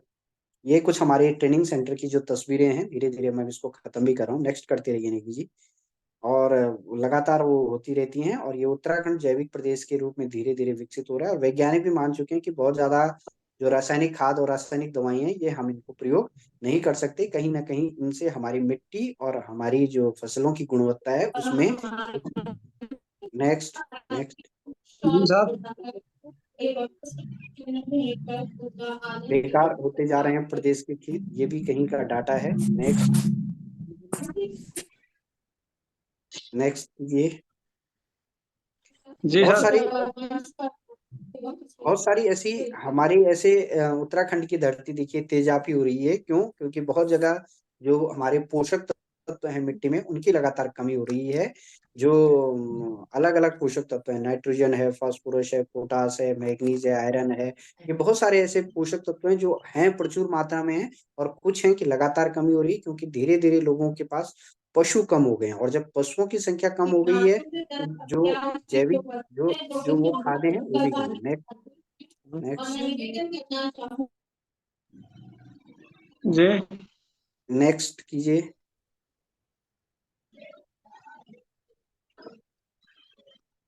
ये देखिए, जैविक खेती में मैं आपको सिर्फ ये नहीं बोल रहा हूँ कि आपको केवल फसलें उगानी है। जैविक खेती में आज की डेट में जैविक जैम हो गया, जैविक चटनी हो गई, जैविक साबुन हो गया, जैविक दूध हो गया, ऑर्गेनिक क्लॉथ एंड फाइबर हो गए, ऑर्गेनिक डिटर्जेंट हो गया, अंडा हो गया, मटन हो गया, चिकन हो गया, जैविक रंग हो गए। तो जैविक खेती केवल एक ये नहीं है कि आप फसलें उगाइए। जैविक खेती में बहुत सारी चीजें हैं जिनको आप जैविक के रूप में एक इंटरप्रेन्योर या एक स्टार्टअप में भी शुरू कर सकते हैं। नेक्स्ट। ये कुछ खादें मैं आपको बता रहा हूँ, ये वैसे आपने कुछ पहले की शायद क्लासों में पढ़ी होंगी, क्योंकि इसमें नेक्स्ट कीजिए। ये वर्मी कंपोस्ट आप जानते हैं अच्छी तरह से, जो केंचुए द्वारा बनाई जाती है। और ये बायोडाई डिकम्पोजर कंपोस्ट ये हम बना रहे हैं। ये हमारे ट्रेनिंग सेंटर की ही एक तस्वीर है, जिसमें कुछ जो प्रशिक्षण वाले हमारे प्रशिक्षणार्थी हैं, वो अलग अलग तरीके से खादें बना रहे हैं। एक बायो डिकम्पोजर एक खाद होती है जो एनसीओ द्वारा, national centre for organic and natural farming, इनके द्वारा डेवलप की गई है। तो bio decomposer is the basically is the microbes combination. बहुत सारे माइक्रोब्स इसमें मिले होते हैं जो हमारी कंपोस्ट को सड़ाने में काम करते हैं, और हीप के द्वारा हम इसको हीप में मिलाते हैं। हीप मतलब परत वाइज, एक परत घास फूस, एक परत गोबर, एक परत घास फूस, एक परत गोबर, इस तरह से ये बनाई जाती है। तो इसको भी हम मचखाली में अपने ट्रेनिंग सेंटर में इसका प्रैक्टिकल हम करवाते हैं। नेक्स्ट। ये देखिए, ये नाडेप कंपोस्ट भी है। नाडेप कंपोस्ट को भी हम ऐसे प्रयोग करते हैं, इसमें भी हम ये जो ईंट का एक स्ट्रक्चर बना हुआ है जिसमें अलग अलग छेद होते हैं, और इसमें अलग अलग छेदों से इसमें जो अंदर हम गोबर और बायोमास यानी कि जैव अवशेषों को सड़ाते हैं, और जैव अवशेष इसमें 3 से 4 महीने में अच्छी तरह से सड़ के इसको खत्म। नाडे बेसिकली एक किसान, महाराष्ट्र का एक किसान था जिनका नाम था नारायण देवराव पंडरी पांडे। उनके नाम से नाडेप पड़ा है, और इसको लोग अब हम ट्रेनिंग सेंटर में नाडेप कंपोस्ट का भी प्रैक्टिकल करवाते हैं। और नाडेप कंपोस्ट से भी जो है आप अच्छी तरह से खाद को अच्छी तरह से सड़ा के इसको प्रयोग कर सकते हैं। नेक्स्ट। जी सर। ये कच्चा नाडेप है। अगर आप पक्का नहीं बना सकते हैं तो ये बांस का भी कच्चा नाडेप भी आप बना सकते हैं, जिसमें हम चारों तरफ से ये देख रहे हैं आप किस तरह से बना हुआ है। इसी तरह से जहाँ ये बांस की लकड़ी या किसी चीज की लकड़ी का प्रयोग हो सकता है, ऐसे ही पक्का नाडेप भी बना सकते हैं। कुल मिला के ये होता है, इसका उद्देश्य ये होता है कि जो कंपोस्ट के अंदर का जो तापमान है उसको मेंटेन रखना, जिससे उसमें जो डिकम्पोजिशन की प्रोसेस है या जो सड़ने की प्रक्रिया है वो बहुत तीव्र हो, और जो उसके न्यूट्रेंट हैं या जो पोषक तत्व हैं वो बहे ना, बल्कि कंपोस्ट के अंदर ही स्टोर रहें या भंडारित रहें, जिनको हम ज्यादा से ज्यादा प्रयोग कर सकें। नेक्स्ट। इसी तरह और भी कंपोस्ट है, चाहे आप वर्मी कंपोस्ट का भी आपने देखा होगा, सब लोग जो है वर्मी कंपोस्ट को बहुत ज्यादा, केंचुए की खाद है इसको प्रयोग कर सकते हैं। ईंट का भी बना सकते हैं। और जैसे हमने बगल में ये हीप देख रहे हैं, कोई जरूरी नहीं है, अगर आपके पास पैसा नहीं है, किसान के पास पैसा नहीं है, ईंट सीमेंट के लिए पैसा नहीं है, तो वो जस्ट एक हीप बना दे, एक ढेर बना दे इस तरह का, और उसमें उसमें जो है सबसे पीछे नीचे जो है एक परत बिछा दे घास की या बिछावन की, और उसके बाद जो है वो पूरा अपना गोबर, और गोबर के बाद उसमें केंचुए डाल दें और एक नमी प्रॉपर बना के रखेंगे, तो आप देखेंगे कि वर्मी कंपोस्ट से भी हमको अच्छा, इसमें जो है जो केंचुआ हमने कर डाला है तो 2.5 से 3 महीने में हमें वर्मी कंपोस्ट तैयार हो जाती है। और इसमें जो नाइट्रोजन, फास्फोरस, पोटास है, एसिनिया फटीडा नामक का केंचुआ हम इसमें प्रयोग करते हैं। और जब इसको खाता है तो इसके मुंह से जो हार्मोन्स हैं या जो ग्रोथ हार्मोन्स हैं वो बाहर कंपोस्ट में जाते हैं, और कंपोस्ट में नाइट्रोजन, फास्फोरस, पोटास या अन्य जो तत्व हैं उनकी मात्रा बढ़ जाती है, और हम जब इसको खेत में प्रयोग करते हैं तो ये अच्छा होता है। वर्मी कंपोस्ट के बारे में कई लोगों ने पढ़ा भी होगा। नेक्स्ट। ये कि वर्मी कंपोस्ट ये केंचुआ है, एसिनिया फटीडा, और ये इसके अंडे भी हैं, जो जो बाद में नई केंचुओं क्या नई केंचुए बन जाते हैं। नेक्स्ट। ये कुछ और चीजें हैं, इनको फिर बताऊंगा। नेक्स्ट। ये भी टटियानाइड है। वर्मी वॉश भी वही है कि जो हम केंचुआ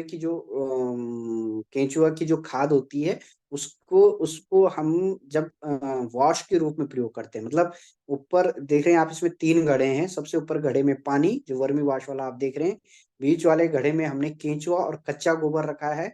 जब वो केंचुआ कच्चा गोबर खाता है, ऊपर से पानी की बूंदें टपकती है, तो नीचे एक जो लिक्विड या एक द्रव जो हमको प्राप्त होता है वो वर्मी वॉश है। उस वर्मी वाश को हम पानी के साथ मिलाकर 20 और 80 के अनुपात में मिलाकर हम खेतों में प्रयोग कर सकते हैं, जो जो फलों की उत्पादन के साथ साथ फ्रूट सेटिंग, यानी कि फल और फूलों की सेटिंग, से फल फूल झड़ते नहीं है, उसमें अच्छा अच्छा उनको ग्रोथ हार्मोन मिल जाते हैं। तो वर्मी वॉश भी आज की डेट में बहुत अच्छा चल रहा है। नेक्स्ट। सीपीपी में भी काउ पेट पिट इसको बेसिकली कहते हैं, कि गाय के गोबर की खाद। इसमें गाय के गोबर को एक 1 बाय 1 बाय 1 के पिट में रखा जाता है अच्छी तरह से, और उसमें सीपीपी में ये बायोडिकम्पोजर, जो मैंने सबसे पहले बताया था कि बायोडिकम्पोजर एक बैक्टीरिया का एक समूह है, उसको इसमें डाला जाता है। और वो जो बायोडिकम्पोजर है वो सीपीपी को आपका मुश्किल से आपका 50 दिन 60 दिन में अच्छी तरह से सड़ा देता है। और फिर हम इसको एज अ टॉनिक फसलों में, एज अ टॉनिक के रूप में इसका स्प्रे करते हैं, हार्मोन्स के रूप में इसका स्प्रे करते हैं, और जिससे हमको फलों का और फसलों का अच्छा उत्पादन हमको इसमें मिलता है। नेक्स्ट। ये सब पंचगव्य अमृत पानी जैविक खेती का ही भाग है। ये आपने शायद इसमें एक दिन मैं देख रहा था, पहले भी आपने पढ़ा हुआ है। आप नेगी जी इसको लास्ट में ले लीजिए। और अब किसी के जो क्वेश्चन हैं, मेरे ख्याल से ये सब पंचगव्य अमृत पानी बीज अमृत आपने पहला भी पढ़ा है। अगर आपको फिर से चाहिए होगा तो हम इसका फिर से एक दिन और क्लास लगा लेंगे, या आपको चाहिए होगा तो इसमें मैं आपको बता भी दूंगा, आप मुझे पर्सनली भी पूछ लीजिएगा। अगर इनसे रिलेटेड आपका कोई क्वेरी हो, कोई चीजें हो, तो हम इसको देंगे। यही सब कहते हुए मैं तो अपना, मेरी तरफ से ये कुछ हमारे इंडिजीज ने, ये कुछ पुरानी जो टेक्निक थी उन्हीं को भी मैंने इसमें मेंशन किया है।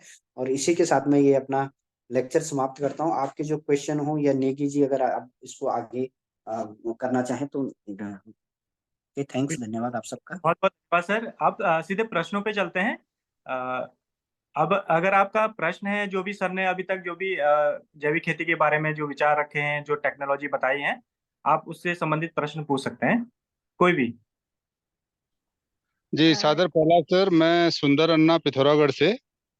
जी। जी सुंदर अन्ना जी जी।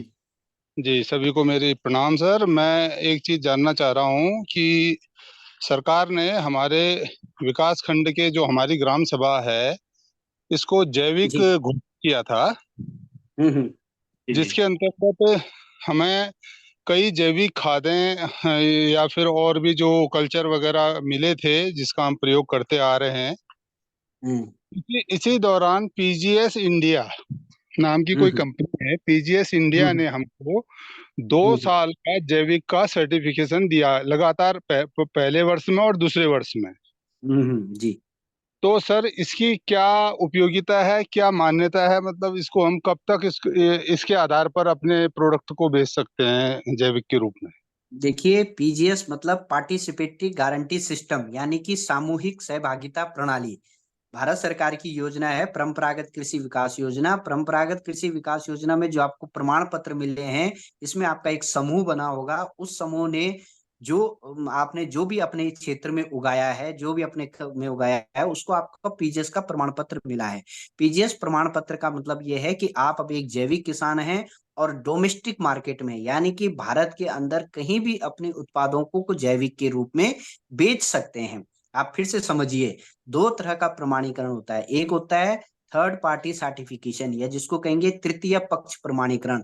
तृतीय पक्ष प्रमाणीकरण में हमारा देश में जो एनपीओपी या एपिडा की गाइडलाइन होती है, जब आप ये समझ लीजिए कि भारत सरकार की जो गाइडलाइन होती हैं, उनके अनुसार हम एक्सपोर्ट कर सकते हैं माल को, या उनके अनुसार हम अपने जैविक माल को किसी दूसरे राज्य, दूसरे देशों में भेज सकते हैं। जबकि पीजीएस इंडिया में ऐसा है कि आप अपने यहाँ आप जहां भी हैं, आप अब हमारा एक पूरा एक ब्रांड नेम बन गया है, उत्तराखंड या द उत्तराखंड, कुछ और भी मैं भूल गया हूँ। तो ये बन गया है, इस ब्रांड नेम द से हाउस आप ऑफ अपने जो उत्पादों को हैं। द हाउस ऑफ क्या हिमालय। बनाने की जी? The house the of house Himalaya. Of Himalaya, right. दर दर इस नाम से आप पीजीएस प्रमाणित उत्पादों को कहीं भी बेच सकते हैं, कहीं भी। मतलब अगर आपके पास पीजीएस है तो डोमेस्टिक मार्केट में, विद इन इंडिया, इंडिया में आप अपने उत्पादों को कहीं भी बेच सकते हैं। और आप मुझे पर्सनल मैसेज कीजिएगा तो मैं बहुत सारे ऐसे बायर से आपको मिलवा दूंगा, जो आपके प्रोडक्ट को खरीदने के लिए हमेशा तत्पर हैं, या जिनको पीजीएस का उत्पाद या पीजीएस की वो चाहिए, बहुत ज्यादा जिनको पीजीएस का माल जी, चाहिए, तो धन्यवाद पीजीएस का सर। माल लेंगे, जी प्रमाणीकरण माल है बस। सर, ये कब तक मान्य रहेगा? ये मान्य, ये हर साल होगा, पीजीएस प्रमाणीकरण हर साल होगा, लेकिन फिलहाल ये 3 साल तक मान्य होगा। हाँ, तो उन्होंने तो अब बंद कर दिया है। वो बोल रहे हैं कि वो जो आपने अभी जिस योजना का, भारत सरकार की योजना का जिसका नाम लिया था आपने, वो तो बंद हो गई कह रहे हैं, और अब वो प्रमाणीकरण नहीं कर रहे हैं। अभी अभी अभी आप मेरी बात सुनिए। अभी अभी जो है, हमें सेंट्रल गवर्नमेंट का फिर से पैसा यहाँ मिल गया है, नेचुरल फार्मिंग के नाम से, प्राकृतिक खेती के नाम से। तो वो जो किसान पीकेवीआई में थे, परंपरागत खेती में थे, उनको फिर नेचुरल फार्मिंग में लिया जाएगा। उनको प्राकृतिक खेती के प्रोजेक्ट के अंदर उनको एडॉप्ट किया जाएगा, क्योंकि उनको छोड़ा नहीं जाएगा, नहीं तो उनका प्रमाणीकरण शून्य हो जाएगा, उनको फिर से ग्रहण किया जाएगा इसमें। अच्छा सर, जो आपने बोला कि अंतर्राष्ट्रीय मार्केट में अपने जैविक उत्पाद को भेजने के लिए हमने राष्ट्रीय स्तर में कोई प्रमाणीकरण प्राप्त करना होता है, तो क्या हम्म। ये सर्टिफिकेशन हम एक बार करा लेंगे और वो लाइफ लॉन्ग चलेगा? नहीं नहीं नहीं, कोई भी लाइफ लॉन्ग नहीं चलेगा, क्योंकि सर्टिफिकेशन आपके उत्पादों का हो रहा है। जो फसल इस समय थी 2023 में, जो फसल है 2024 में अगली फसल होगी। तो आप एक बार कोई भी जो ये प्रमाण पत्र हैं प्रमाणीकरण वाले, ये हमेशा लाइफ के लिए नहीं होते, ये हर साल होते हैं, हर साल इनका प्रमाण पत्र आपको मिलेगा। लेकिन ये हो जाता है कि जैसे आपने पिछले साल प्रमाणीकरण कराया, तो जो खरीदने वाले जो बायर होते हैं, या जो प्रमाणीकरण एजेंसी होती है, वो इसको मान लेती है कि ये किसान जैविक है, तो ये हम इसको जैविक में एडॉप्ट कर सकते हैं, या जैविक में ग्रहण कर सकते हैं। ये लाइफ टाइम कोई भी नहीं, कोई भी प्रमाणीकरण लाइफ टाइम नहीं। तो हर साल हमें इसका शुल्क देना होता है सर कुछ? हाँ, अगर नहीं, आप तो गवर्नमेंट की स्कीम के अंदर एडॉप्ट हो ना, आप तो गवर्नमेंट की योजना में जुड़े हो, तो आपको कोई शुल्क नहीं देना है। लेकिन अगर आप कभी इंडिविजुअल कराते हो, एकल अपना अकेला प्रमाणीकरण कराते हो, तो आपको शुल्क देना पड़ेगा। जी, धन्यवाद सर। बहुत बहुत धन्यवाद सर। और किसी के प्रश्न हैं, पूछ सकते हैं कोई भी। रावत, हेलो। बीबीएस रावत बोल रहा हूँ। जी रावत जी, नमस्ते सर। हाँ हाँ, नमस्कार नमस्कार नेगी जी, और डॉक्टर नेगी को बहुत बहुत धन्यवाद इस बात के लिए। आज बहुत बढ़िया टॉपिक, मैं बहुत पूरा सुन नहीं पाया, मेरी व्यस्तता थी, और थोड़ा बहुत जितना मैं समझ पाया। मेरा ये प्रश्न था डॉक्टर नेगी की, बेसिकली अभी तक जो फार्मर्स हैं जो कॉमर्शियल खेती कर रहे हैं, उनमें जी बड़ी प्रॉब्लम मुझे जो लगता है, जी क्योंकि आप वैसे पहाड़ से बिलोंग करते हैं तो ज्यादा बेहतर समझ पाएंगे कि जी अभी F1 हाइब्रिड सीड पे काम कर रहे हैं, या जी मुझे जहां तक लग रहा है मैक्सिमम लोग हाइब्रिड पे काम कर रहे हैं। तो मेरा तो ये भी मानना है, हो सकता है मैं बहुत सही ना हूं, लेकिन क्योंकि रिसर्च इंस्टीट्यूट से हैं जुड़े हुए हैं, कि क्या अगर देसी बीजों से ही उत्पादन किया जाएगा, और जैविक रूप में तो करते ही हैं पहाड़ के अंदर, तो क्या ऐसा हम्म नहीं होना चाहिए? क्योंकि जो हाइब्रिड में है उसमें जो पोटेंशियल है, जो भी उसकी एनर्जी है, उसमें कम तो है ही, उत्पादन ज्यादा होता है, जल्दी होता है, ये बात सही है। लेकिन हम्म जो गुणवत्ता इसमें है, वो हो तो मेरे ख्याल में ज्यादा बेहतर होगा। बिल्कुल आपका कहना सही है। देखिए, हाइब्रिड सीडों में क्या होता है, सबसे बड़ा है कि हाइब्रिड सीड को आप एक साल प्रयोग करके दूसरे साल उसका बीज का प्रयोग नहीं नहीं कर कर सकते हैं, सकते। यस। जिससे किसान पे हमेशा एक एक पैसे का वो लगा रहता है कि अगले साल में बीज कहाँ से लाऊंगा।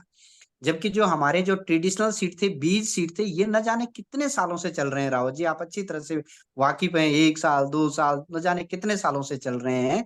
लेकिन हम्म। हाइब्रिड सीडों में हमेशा हमेशा रहता है कि जो वेजिटेबल वगैरह वगैरह हैं, सब्जियों के जो बीज हैं, उनको उनके लिए आप हाइब्रिड सीडों का प्रयोग कर सकते हैं। उनको हम करते हैं, हाइब्रिड करते हुए कर भी रहे हैं कैश क्रॉप्स में। लेकिन जो हमारे अन्न है, जो मिलेट्स हैं, पल्सेस हैं, दालें हैं, अनाज वाली फसलें हैं, उनके लिए ये जो हमारे पारंपरिक बीज हैं, ये जो ऐसे नए सीड हैं जो पारंपरिक बीजों से बनाए गए हैं, इनको संरक्षित करना बहुत आवश्यक है। नहीं तो धीरे धीरे जो हमारी पुरानी परंपरागत थी ना, ऐसे ऐसे ऐसे ऐसा उत्पादन था। आज की आप देखते होंगे, कई जगह मुझे शिकायत सुनने को मिलती है कि उन्होंने बीज बांटा लेकिन उसका उत्पादन नहीं हो पाया, उन्होंने बीज बांटा लेकिन उसमें फल नहीं लग पाया, उसमें फूल नहीं लग पाए, क्योंकि वो उत्तराखंड की जो क्लाइमेटिक कंडीशन है उसको बहुत इजिली अडॉप्ट नहीं करते हैं, हाइब्रिड हो या कोई दूसरे बाहर के जो सीड हो। लेकिन जो हमारे ट्रेडिशनल सीड थे, जो हमारे परंपरागत बीज थे, इनको तो कैसे भी बो दो तो ये अगले साल खुद आपको उससे ज्यादा बीज बना के दे देते थे। तो ये है परंपरागत सीडों का तो बहुत महत्व है, इनको जीवित करना, इनको बचाए रखना बहुत जरूरी। हाँ, थोड़ा सा एक सवाल और था मेरा। डॉक्टर साहब, मैं जी बहुत समय से काफी कोशिश कर रहा हूँ कि हमारे कभी ना भाबर वाले क्षेत्र में, जो तो तराई का खासकर जो एक कोटद्वार का इलाका है, इसमें बासमती होती थी, राम जवान जी है, जी जी बिंदुली जी है, और जी हंसराज। जी ये जी बीज कहीं उपलब्ध नहीं हो रहा है डॉक्टर साहब, तो कहीं क्या आप लोगों की नजर में NBPGR के पास हो, कहीं हो? तो अगर ये मिले तो देखिए, मुझे लगता है कि एक रिसाइकलेबल सिस्टम जो है दोबारा पैदा हो सकता था। इसी कारण तो हम सर अपना पुराना बीज, जैसे आप हंसराज, बिंदुली और ये इनकी बात कर रहे हैं ना, जो साटी राम धान, जवान। जो 60 दिन में, साटी धान 60 दिन में जी तैयार हो जी, जाता 60 था। दिन, यस। जी जी। हाँ, ये सब धान हमारा इसी लापरवाही से खत्म हो गया है कि हम लोगों ने हाइब्रिड सीडों को वो कर दिया है। और आज की डेट में जो एनबीपीजीआर के पास बहुत सारे बीज हैं, लेकिन वो बीज भी ऐसी स्थिति में कि बहुत ज्यादा मास प्रोडक्शन या सीड प्रोडक्शन हम लोग नहीं कर पा रहे। खुद आप बासमती तरावड़ी का ही देख लीजिए, या देहरादूनी बासमती का देख लीजिए, कितना अच्छा एरिया था और कितना अच्छा बीज था, और अब सब लुप्त होने की कगार पर है। तो अवश्य इसकी बीजों के संरक्षण के लिए काम किया भी जाना चाहिए। आप इसमें जागरूक भी हैं, और अगर कहीं, अगर मेरे संज्ञान में है कुछ अगर बीज होंगे, तो क्योंकि एनबीपीजीआर और एक संस्था है जो और बीजों को बचाने का काम कर रही है, आपको भी पता होगा। तो अगर कहीं से अगर ऐसा बीज मिले तो मैं आपसे जरूर संपर्क करूंगा, ताकि इन बीजों को आगे जीवित रखा जा सके। नहीं डॉक्टर साहब, मुश्किल ये है कि जैसे अभी ये जाड़े का सीजन है, इस समय जो है, ये धनिया, धनिया हमारा ना मोटा धनिया जिसको बोलते थे हमारे यहाँ, वो जी मोटा धनिया बिल्कुल नहीं मिल रहा है कहीं भी। वो धनिया है, साहब खुशबू है इसमें, खुशबू है, अच्छी खुशबू चलती है, लेकिन जब वो जैसे ही साग में दाल में गरम में पड़ता है, उसकी जो उसका तेल तोड़ जाता है, फिर वो घास फूस हम्म हो जाता है। तो समस्या क्या है कि जो ये सरकारीकरण हुआ या बीज बांटने की वो हुई, लोगों में बीज एक्सचेंज का जो सिस्टम खत्म हो गया, उसकी वजह से जो है हमारा जो पारंपरिक बीज है वो खत्म हो रहा है। तो मेरा ये कहना था कि क्योंकि आप जैविक पे कार्य कर रहे हैं, तो इसकी ओर भी अगर ध्यान देंगे तो, क्योंकि आप बेसिकली इसी पे काम कर रहे हैं। मेरा तो पर्सनली जो है, मैं तो नीमेन नेगी जानते हैं, मेरा तो पता नहीं कितनी क्षेत्रों में इंटरेस्ट रहता है, तो मैं कभी इधर हो जाता है, लेकिन फिर भी कोशिश करता हूँ कि कहीं जो है इस तरह का काम किया जाए। मैंने जो है किसी तरह से इधर गुना मध्य प्रदेश में एक संस्था जो है उन लोगों ने बनाई, तो उसको मैंने करीब 5-6 साल पहले कहा, तो आज वो काफ़ी बीज जो है इकट्ठा करके लोगों को बाँटते हैं।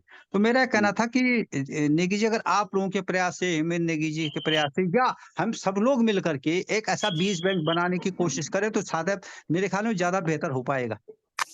बिल्कुल, बहुत अच्छा सलाह है, बहुत अच्छा सजेशन है और अभी देर नहीं हुई है। अगर आप 10 साल, जी, 15 साल बाद बात करेंगे, तो शायद हम बहुत पीछे हो जाएँगे, फिर और भी बिल्कुल, नहीं बिल्कुल। बचेगा हमारे पास कुछ। बिल्कुल, फिर बिल्कुल, हमारे पास बिल्कुल। कुछ और भी नहीं बचेगा। हाँ, कई मैं इसलिए संस्थाएँ कह हाँ, कई संस्थाएँ कर भी रही हैं और हमें करने की आवश्यकता भी है, बहुत अच्छा है। तो इसमें इनिशिएटिव लेके किसी दिन इसको वो करके यहाँ का बीज बैंक का एक वो करना, ये बहुत ज़रूर, अच्छा है। ज़रूर डॉक्टर साहब, ज़रूर। थैंक यू डॉक्टर साहब। ओके। बहुत बहुत धन्यवाद सर, बहुत बहुत धन्यवाद। पंकज नौटियाल सर, आपका माइक ऑन है सर। जी सर। पंकज नौटियाल जी, जी सर, जी सर। आपका माइक ऑन है, आप कुछ बोलना चाह रहे हैं? नहीं, सुन रहा हूँ सर, मैं आपकी बात में सुन रहा हूँ सर। बिल्कुल बिल्कुल, पर आपके माइक ऑन होने की वजह से बच्चे की आवाज आ रही है यहाँ तक। ठीक है सर, मैं ऑफ कर रहा हूँ। ओके। जी, बहुत बहुत धन्यवाद सॉरी जी। सर, कोई सॉरी बात सर। नहीं, कोई बात नहीं, कोई बात नहीं। और कोई किसी का प्रश्न है तो पूछ सकते हैं, कोई भी। नेगी सर, आपका बहुत ही अच्छा ये प्रयास रहा, जो भी लेक्चर था बहुत ही यूज़फुल था। मैं शिवा बोल रही हूँ देहरादून से, और मैं एक आपसे रिक्वेस्ट करूँगी कि जो आपकी लास्ट स्लाइड थी जिसमें आपने परंपरागत तकनीकों के बारे में बताना चाह रहे थे, तो क्या एक बार आप उसको एक्सप्लेन कर देंगे? देखिए मैम, हाँ बिल्कुल सही कहा आपने, मैं ऐसे ही एक्सप्लेन कर देता हूँ। देखिए हमारे उत्तराखंड की जब बात करें तो हमारे बहुत ऐसे आईटीकेस थे, इंडिजीनियस टेक्निकल नॉलेज, या जिनको कहेंगे पारंपरिक ज्ञान था, जिससे जिसको हम धीरे धीरे खो रहे हैं, जिसको हम धीरे धीरे इन चीजों को हम खो रहे हैं। तो जो परंपरागत जो जैसे हम रानीखेत या मछली में जब हम ऑर्गेनिक फार्मिंग में इंसेक्ट मैनेजमेंट या डिजीज मैनेजमेंट की बात करते हैं या इस तरह बात करते हैं, तो हम बहुत सारी जो पुरानी हमारी जो ट्रेडिशनल टेक्निक थी उनको हम यूज करते हैं। बेसिकली जैसे मैं बता दूं कि अब अगर हम नदियों के किनारे अगर हम जाएं तो हम कई जगह देखते थे कि लोग मछलियों को मारने के लिए एक रामबांस, एक पेड़ होता था रामबांस, एलोवेरा की तरह होता है, अगेव अमेरिकाना इसका साइंटिफिक नेम है। इसका रामबांस का अर्क निकाल के, इसका एक्सट्रैक्ट निकाल के और मछलियों को मारने में प्रयोग करते थे। तो हमने रानीखेत में यही किया सेम। हमने क्या किया, इसी इसी इससे पहले वाली स्लाइड है निकी जी, हमने क्या किया कि जो रामबांस वगैरह वगैरह, रामबांस हो गया, लहसुन हो गया, ये कई ऐसे प्लांट एक्सट्रैक्ट हमने कलेक्ट किए और इनसे हमने कीड़ों को मारने के लिए या इंसेक्ट को मारने के लिए, या जो हमारी मिट्टी में जो इंसेक्ट हैं या जो ऊपर जो इंसेक्ट हैं उनको यूज किया। फॉर एग्जांपल मैं आपको बता दूं, रामबांस को हमने दोनों तरह से, जैसे व्हाइट ग्रब, कुरमुला एक बहुत बड़ा कीड़ा है उत्तराखंड में, कुरमुला या व्हाइट ग्रब इसको बोलते हैं, या फसलों पर ऊपर लगने वाले बहुत सारे ऐसे कीड़े हैं। तो हमने रामबांस का एक्सट्रैक्ट निकाला, उसको 24 घंटे पानी में उसकी पत्तियों की चैपिंग करी, बारीक बारीक टुकड़े करे, उसको पानी में भिगा के रखा। 24 घंटे बाद हमने दोनों को अलग कर दिया और वो जो पानी था उस पानी को फिर हमने 2:8 के रेशो में, 2 और 8 के रेशो में हमने स्प्रे भी किया और साथ में हमने उसमें राख भी मिलाई। और राख मिलाने से जो नीचे वाले कीड़े थे उनको, जैसे कुरमुला हो गया, व्हाइट ग्रब हो गया, कटवर्म हो गया, ये जो नीचे जमीन के नीचे जो कीड़े होते हैं उनके मैनेजमेंट में हमको बहुत उनसे सफलता मिली। तो केवल मैं एक रामबांस की स्टोरी नहीं बता रहा हूँ आपको, हमारे यहाँ टिमुर, जैसे कहते हैं लोग नीम, वैसे हमारे यहाँ एक ये टिमुर होता है, या इसको इसको जिससे ब्रुश भी करते हैं, जिससे लोग पहले ये दंत मंजन वगैरह वगैरह करते थे, इसका हमने यूज किया है। बकैन होता है, बकैन या बितैन, या जिसको डैंकण भी कहते हैं, बेसिकली नीम का ही स्पीसीज है, उसको हमने प्रयोग किया है। धतूरा को हमने प्रयोग किया है, नेटल बिच्छू घास को हमने एज अ इंसेक्टिसाइड यूज किया है। तो मेरा कहने का मतलब था मैडम कि ये जो पुरानी आईटीकेज हैं, ये जो पुरानी टेक्निक हैं, इन चाहे वो डिजीज मैनेज हो, इंसेक्ट मैनेजमेंट हो या क्रॉप प्रोडक्शन के रूप में हो, उनको हमने बहुत ज्यादा प्रयोग किया। मैं एक छोटे से सक्सेस स्टोरी यहाँ पर आपको बताना चाहता हूँ। अगर सभी लोग जुड़े हुए हों तो हमने भले कहते हैं अभी कि उत्तराखंड में बहुत ज्यादा बंदर हैं, वास्तव में बंदरों ने बहुत खेती वो कर दी है। तो हमारे उत्तराखंड में एक पेड़ होता है लीशा, इसका चीड़ का, जिससे लीसा निकलता है। हमने जो ब्राउन कलर के गत्ते होते हैं, गत्ते, उनमें लीसा लगाया और जगह जगह पेड़ों के नीचे छोड़ दिए। जैसे हमारे यहाँ नाशपाती के पेड़ बहुत थे, उनके नीचे हमने छोड़ दिए, और वो लीसा जरा जरा सा लगाया, और जब धूप पड़ी उस लीसे में, गत्ते पे वो धूप पड़ी जिसमें लीसा लगा हुआ था, तो वो लीसा पूरे गत्ते में फैल गया, और जब बंदरों ने कूद मारी ऊपर से, तो वो जो गत्ता था वो उनके पीछे चिपक गया, वो उनके एक हिसाब से उनकी जगह जगह चिपक गया। तो ये एक ऐसी टेक्निक हुई जिससे क्या हो गया, बंदर परेशान हो गया। उसने उसको छुटा तो लिया, लेकिन वो जो लीसा उसकी बॉडी में लग गया, उससे वो परेशान हो गया। तो इस तरह ऐसी कई टेक्निक जो हमने पुरानी चीजों से सीखी हैं, जो हमने पुराने जो शास्त्र थे, पुरानी जो बुक्स थी, पुरानी जो किताबें थी, उनसे निकाल कर हम लोग इस पर बहुत काम कर रहे हैं। और मेरा खुद भी इसमें बहुत सारे रिसर्च पेपर हैं, और जो मेरी ये पहाड़ी खेती बाड़ी किताब है, उसमें भी इन बहुत सारी पुरानी चीजों का जो टेक्निकल नॉलेज थे हमारे परंपरागत, उनका विवरण है। तो इस तरह हम इसमें बहुत काम कर रहे हैं। Thank you ma'am. चलिए, थैंक यू नेगी जी। मैं ये भी चाह रही थी कि जो कुछ लिटरेचर आपने अभी बताया, उसका कहीं राइट अप, जो आप बुक के बारे में बात कर रहे हैं, वो अवेलेबल होगी क्या? हाँ मैडम, ये अमेजोन पे भी अवेलेबल है, और आप मेरे से भी कांटेक्ट कर लेंगे तो मैं भी भेज दूंगा। अच्छा, ठीक है, ठीक है। Thank you. बहुत बहुत धन्यवाद, बहुत बहुत धन्यवाद सर। एक आप नंबर बता देंगे मैडम को? हाँ हाँ जी जी, नंबर लिख लीजिए सभी लोग, अगर नंबर चाह रहे हैं तो 7351 485678। जी, बहुत बहुत धन्यवाद। अभी किसी और का कोई प्रश्न है तो पूछ सकते हैं। नेगी जी नमस्कार। नमस्कार, पूछिए, प्रश्न पूछ सकते हैं आप। सर देवेंद्र नाल बोला अल्मोड़ा से। हेलो। हाँ नयाल जी, बोलिए बोलिए, आपकी आवाज आ रही है। सर नेगी जी से मेरा सवाल ये है, जी जी, क्या सरकार इसी और कुछ ध्यान दे रही है? जो हमारे पहाड़ की स्थिति आज है, पूरी खेती तो बंजर होगी।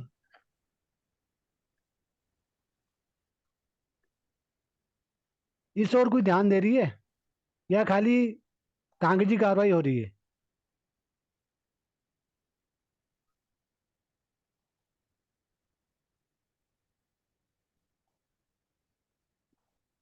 नयाल जी जी अभी शायद सर लेफ्ट हुए हैं, वापस जुड़ते हैं तो आपका प्रश्न फिर से रखेंगे। वैसे मैं बता दूं, ये मजखाली एक ट्रेनिंग सेंटर है, रिसर्च सेंटर है। ये प्रश्न आपका सरकार से होना चाहिए। हम लोग कभी कोशिश करेंगे कुछ सरकार के लोगों को साथ में लेके। आपकी बात बरोबर है सरकार, लेकिन प्रशिक्षण केंद्र तो कितने ही खोले, कुछ करे, लेकिन जो मेन जमीनी हकीकत है ना सर। जी जी जी जी जी, बताइए जो होना बताइए, चाहिए मैं शायद फील्ड। आपकी जी हाँ, बताइए बताइए, देखिए सर, जुड़ गए। एक बार क्या नयाल क्या पूछ रहे हैं? रिपीट कर। जी नयाल जी बताइए। सर सरकार, मैं देवेंद्र नाल बोल रहा हूँ सर, मॉर्निंग अल्मोड़ा से बोल रहा हूँ।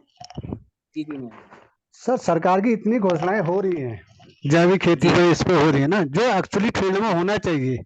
पहाड़ की हाँ आप हाँ देखते हैं, आप खुद पहाड़ से बिलोंग करते हैं, जो हमारी जो पारंपरिक खेती थी आज वो चौपट हो चुकी है। हम्म।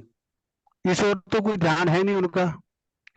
मेटल दिवस मना रहे हैं, मेटल दिवस मना रहे हैं, कहाँ से आएगा? ये नयाल जी, ये जो प्रश्न है ना आपका, जी इसका हकदार सही में आप ही इसको पूछ सकते हैं, आप ही लोग इसको पूछ सकते हैं। इसीलिए मैंने लेकिन नेगी इसमें नेगी सबसे जी बड़ा से, ये, अब मैं इसमें, जी जी इसीलिए मैंने नेगी जी से बोला था सर, कभी ऐसा टॉपिक रखो कि सरकारी, देखिए, जो सरकार का वो हो इसमें नुमाइंदा, तो ना, उसको इसमें नयाल उस, जी मैं एक छोटी सी बात बताऊं आपको। नयाल जी, एक मेरी छोटी सी बात सुनेंगे। जी अभी अभी एक कार्यक्रम था, बहुत बड़ा कार्यक्रम था, उसमें लगभग, मैं नाम नहीं बताऊंगा, 5-6 हजार किसान उसमें जुड़े हुए थे। और मेरे ख्याल से हमारी ये कुछ भी इसको विडंबना कहें या कहें कि जो बहुत सारी ऐसी चीजें हैं वो हम अभी फुलफिल नहीं कर पा रहे हैं। और उसमें बहुत सारा दोष हम जनता का भी है, क्योंकि उस कार्यक्रम में 4-5 हजार किसान थे, और 4-5 हजार किसानों में किसी ने भी ये जो समस्याएं हमारे ट्रेनिंगों में उठती हैं वहां पर नहीं उठी है। केवल वो 5 हजार किसान ताली मार रहे थे। और तो वो तो जो सब जेन्युइन सब समस्या सब जो वो हमारे जनप्रतिनिधियों जो तक किस पहुंचनी चाहिए, जनप्रतिनिधियों जो से किस जो हमने एक एक चीज बताओ, एक चीज समाधान। बताओ ना सर। वो सब हम्म। ताली पीटने वाले किसान थे, जो हकीकत किसान होगा वो आया ही नहीं होगा। नहीं, बिल्कुल। ऐसा भी नहीं है, ऐसा भी नहीं है, हम ये भी नहीं कह सकते, लेकिन हमें ये प्रश्न सरकार और जनप्रतिनिधियों से ही पूछना चाहिए, ज्यादा अच्छा मुझे ये लगता है नयाल जी, है ना। है ना? पहाड़ की स्थिति तब तक नहीं सुधर सकती है सर, मेरा मेरा नॉलेज है। नहीं नहीं, सही जब कह रहे तक ये हैं, फ्री की सही। इन्होंने जो पॉलिसी बना रखी है ना जी जी। सर, आज 50 साल मतलब मेरी ये, भी उम्र हो गई है, हमने भी देखा है जहाँ हमारे बैल नहीं जाते हाथ से खोदते थे उस एरिया को। अब ये सरकार की पॉलिसी है, हम इसमें ज्यादा वो नहीं कर सकते, सरकार का है वो, नयाल सरकार जी, में जो लोग बैठे हैं वो हमसे लेकिन ज्यादा सर मैं साक्षर, ज्यादा पढ़े लिखे हैं। एक एक बात इसमें कहना चाहूंगा नयाल जी, आपने अच्छा प्रश्न रखा है, बिल्कुल सही रखा है। परंतु अभी तक जो उत्तराखंड का सिनेरियो है, जहां तक सभी लोग इसको देख रहे हैं, हम लोगों ने भी बहुत सारे किसानों के साथ काम किया है, ये चीजें देखी हैं। कोई भी सरकार आए या कोई भी आए, हम हमारे पहाड़ी जो खेती बाड़ी है, जो आप बात कर रहे हैं, बंजर जो रिवर्स माइग्रेशन है, जब तक हमारा सामूहिक प्रयास नहीं होगा तब तक ये पॉसिबल हो ही नहीं सकता है। इसको आप ये देखिए जरूर। सामूहिक प्रयास तभी तभी संभव है ना सर। जी जी जी। ये फ्री का जो इन्होंने वितरण कर रखा है ना, आज से 18-20 साल पहले हमारा उत्तराखंड उत्तर प्रदेश एक ही था, हम्म। तो ये स्थिति नहीं थी पहाड़ की जो आज है।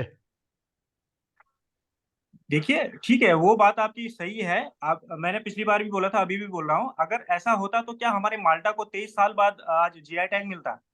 उत्तराखंड बने हुए 23 साल हो गए हैं। तो यही विडंबनाएं है ना, हमारी चीजों को पहचाना नहीं जा रहा। आज धीरे धीरे करके वो चीजें आ रही हैं सामने, वो ठीक है। परंतु कहीं ना कहीं हम लोगों को भी उसमें ठीक है, आपने ये बात रखी है, और भी पटलों पे ये बात रखनी चाहिए, जहाँ पे सरकार के लोग बैठे हों, जहाँ पे सरकार के जो। देखिए बंदर इतने हो गए, सुअर इतने हो गए, इस पर तो कोई अंकुश नहीं लगा रहे लोग। बिल्कुल बिल्कुल बिल्कुल। मेन पॉइंट ये है ना, आज किसी की भी जुबान से आप सुनोगे तो ये बोलेंगे यार क्या करे करके, ना बंदर जीने देते ना सुअर खाने देते। सर एक क्वेश्चन मेरा भी है। जी जी। शोभित शर्मा नाम है मेरा सर। जी जी। सर जुड़ गए हैं। हाँ हाँ, बताइए, जी हाँ जी बताइए। जी सर, ये क्वेश्चन मेरा है कि नेचुरल फार्मिंग और वैदिक फार्मिंग और जो आप बता रहे हैं जैविक फार्मिंग में क्या डिफरेंस है सर? देखिए देखिए, मैं बताऊं, वैदिक कृषि या वैदिक फार्मिंग ये होती है जो हमारे ऋषि मुनियों ने जो पहले खेती करी थी, जी जिसमें जिसमें अग्निहोत्र यानी कि मंत्र बोले जाते थे, सूर्यास्त के समय, सूर्य उदय के समय मंत्रों की खेती होती थी, उसमें गाय का गोबर, गाय का गौमूत्र और ऐसे संसाधनों का प्रयोग किया जाता था जिनका हमसे कुछ धार्मिक वो था, उसको वैदिक कृषि जी कहते हैं। और प्राकृतिक खेती वो खेती है जो हम लोग परंपरागत रूप से या प्राकृतिक रूप से करते हैं, जिसमें किसी तरह का कोई रासायनिक खाद और रासायनिक दवाई का प्रयोग नहीं होता है। और जैविक खेती वो है कि जो प्राकृतिक खेती का जब हम प्रमाणीकरण करते हैं, यानी कि जो खेती हम कर रहे हैं उस खेती को हम जब जैविक के रूप में प्रमाणीकरण करते हैं, और प्रमाणीकरण एजेंसियां हैं, मैं प्रमाणीकरण नहीं करता हूं बल्कि बहुत सारी ऐसी एजेंसियां हैं भारत में, लगभग 30-31 प्रमाणीकरण एजेंसियां हैं जो आपकी प्राकृतिक खेती को जब प्रमाणित करती हैं, तो वही प्राकृतिक खेती जैविक खेती हो जाती है, जिस प्राकृतिक खेती में किसी तरह की कोई रासायनिक खाद और रासायनिक दवाई का प्रयोग नहीं होता है। सरकार तो नेचुरल फार्मिंग को प्रमोट कर रही है सर। हाँ, अलग अलग अभी नेचुरल फार्मिंग को भी प्रमोट करिए। यूपी में, आप कहाँ से हैं? यूपी से ही हूँ सर मैं। हाँ, यूपी में नेचुरल फार्मिंग प्रमोट हो रहा है, उत्तराखंड में भी नेचुरल फार्मिंग नहीं आया है, उत्तराखंड में जी भी नेचुरल फार्मिंग नहीं आया है। और आपके यहाँ नेचुरल फार्मिंग के लिए अलग ही प्रमाणीकरण सिस्टम बन रहा है, उसमें भी प्रमाणीकरण होगा। आपको पता है, अभी अभी NCONF जो नेशनल सेंटर गाजियाबाद है, वो एक नया प्रमाणीकरण ऐप बना रहा है, जिसमें आप जी खुद ही अपना डाटा डालेंगे और आप खुद ही प्रमाणित हो जाएंगे, किसी तरह कोई करने की आपको आवश्यकता नहीं होगी। बस आपको उसमें एक शपथ पत्र, एक लिखित में देना होगा कि मैंने अपने जी खेतों में किसी तरह की रासायनिक खाद और रासायनिक दवाइयों का प्रयोग नहीं किया है, प्राकृतिक तरीके से खेती करी है। ये जी। सर एक क्वेश्चन मेरा हो रहा है कि सर जैसे हम किसानों से बात करते हैं, सर मैं रिसर्च स्कॉलर हूँ हम्म हॉर्टिकल्चर से। हम्म। सर तो ये किसान बोलता है कि अगर हम सारी नेचुरल फार्मिंग करेंगे तो हमारा प्रोडक्शन घट जाएगा। हम्म। तो सर प्रोडक्शन में फर्क पड़ता है इसमें? देखिए, अगर आपको 5 रोटियों की भूख है और आपको मैं रोज 2-2 रोटी दे दूं, तो आपके तो आपका थोड़ा सा आपका वजन तो घटेगा ही घटेगा, वही स्थिति हमारी खेती की है। अगर हमको 60 किलो नाइट्रोजन अगर गेहूं को देना है और हम 60 किलो नाइट्रोजन नहीं दे पाए तो प्रोडक्शन डाउन होगा ही होगा। प्रोडक्शन डाउन तब होगा जब हम अपने खेत को लगा उतना गोबर या उतने जैविक खादें नहीं दे पाएंगे। आपने यूरिया तो बंद कर दी और आप अपने खेत में गोबर भी नहीं डाल रहे हैं तो प्रोडक्शन डाउन हो गई। आपको एकदम यूरिया बंद नहीं करनी है, एकदम केमिकल पेस्टिसाइड बंद नहीं करने हैं, बल्कि धीरे धीरे धीरे धीरे कम करने हैं और उनके बदले जो जैविक और प्राकृतिक खादें हैं उनका ज्यादा से ज्यादा प्रयोग करना है। तो आप देखेंगे कि बहुत ज्यादा प्रोडक्शन डाउन नहीं होगा। और यूरिया डीएपी से भी तो अब लगातार प्रोडक्शन डाउन ही हो रहा है अगर आप उसकी मात्रा को नहीं बढ़ाते हो। जहां यूरिया 20 किलो है वहां 40 किलो नहीं डालोगे तो प्रोडक्शन खुद भी डाउन हो जाएगा, क्योंकि यूरिया लगातार जो है अपनी डिमांड कर रहा है खेत में, उसको और डालना पड़ता है। तो इससे अच्छा यही तरीका है कि धीरे धीरे अपनों जैविक खादों का प्रयोग कीजिए और प्रोडक्शन को धीरे धीरे बढ़ाइए। जी sir, thank you sir, thank you very much. बहुत बहुत धन्यवाद शोभित शर्मा जी, धन्यवाद सर। अभी डॉक्टर किसी साहब, लास्ट प्रश्न लेंगे। हाँ नयाल जी कुछ बोल रहे हैं? सर नेगी जी से बात कर रहा था। नेगी जी, कैचो अवेलेबल है आपके पास में अभी? हाँ केंचुए हो जाएंगे, केंचुए हो जाएंगे। कभी अगर आऊं तो मिल जाएगा ना? आप पहले फोन कर लीजिएगा तभी आइएगा, क्योंकि वहां पर पहले अभी अभी थोड़ा कम होते हैं ना, सर्दियों में कम होते हैं, थोड़ा रुक जी जी जाइएगा जी मार्च तक जी। आइए। क्या रेट है सर? वैसे तो 200 रुपए किलो है, लेकिन अगर आप किसान हैं तो आप ऐसे भी ले जा लेना, कोई बात ठीक है सर, थैंक यू, ये कंफर्म करा था सर। Hello hello. कोई जी जी बोलिए। Good afternoon everybody. मेरा नाम अश्विनी है, मैं देहरादून से बात कर रहा हूँ। और जी मैं जी काफ़ी टाइम से आपकी मतलब मैं इस मीटिंग को तो काफ़ी लेट ज्वाइन किया, मगर मैं कुछ टाइम से इसी तरीके से कुछ रिसर्च कर रहा था, देख रहा था कि पहाड़ों में हम कैसे बेहतर कर सकते हैं। तो आपने जिस तरीके से इंडिजिनियस नॉलेज और इंडिजिनियस जो हमारी टेक्नोलॉजी है पहाड़ की, उस पर बात किया, बहुत सराहनीय था, बहुत वेलकम था उसका। सर मेरा प्रश्न ये है, मेरी एक लैंड है 4 से 5 एकड़ पहाड़ में। हेलो। नहीं। जी जी तो बोलिए जी जी। क्या क्या मैं उस लैंड में कुछ आप, क्योंकि मैंने मीटिंग लेट ज्वाइन करी, वर्मी कंपोस्ट कंपोस्ट पे आप लोग बात कर रहे थे काफी देर से, तो क्या मैं उस जमीन में कोई बड़ा कोई प्लांट लगा सकता हूँ, कोई कंपोस्ट का बड़ा प्लांट, जो कि मेरा वो लैंड है उस लैंड की मोनेटाइजेशन हो? गवर्नमेंट का कहाँ कोई पर है, प्रिंसिपल या स्कीम? ये डिस्ट्रिक्ट कहाँ पर है? देहरादून चक्राता में, डिस्ट्रिक्ट देहरादून चक्राता।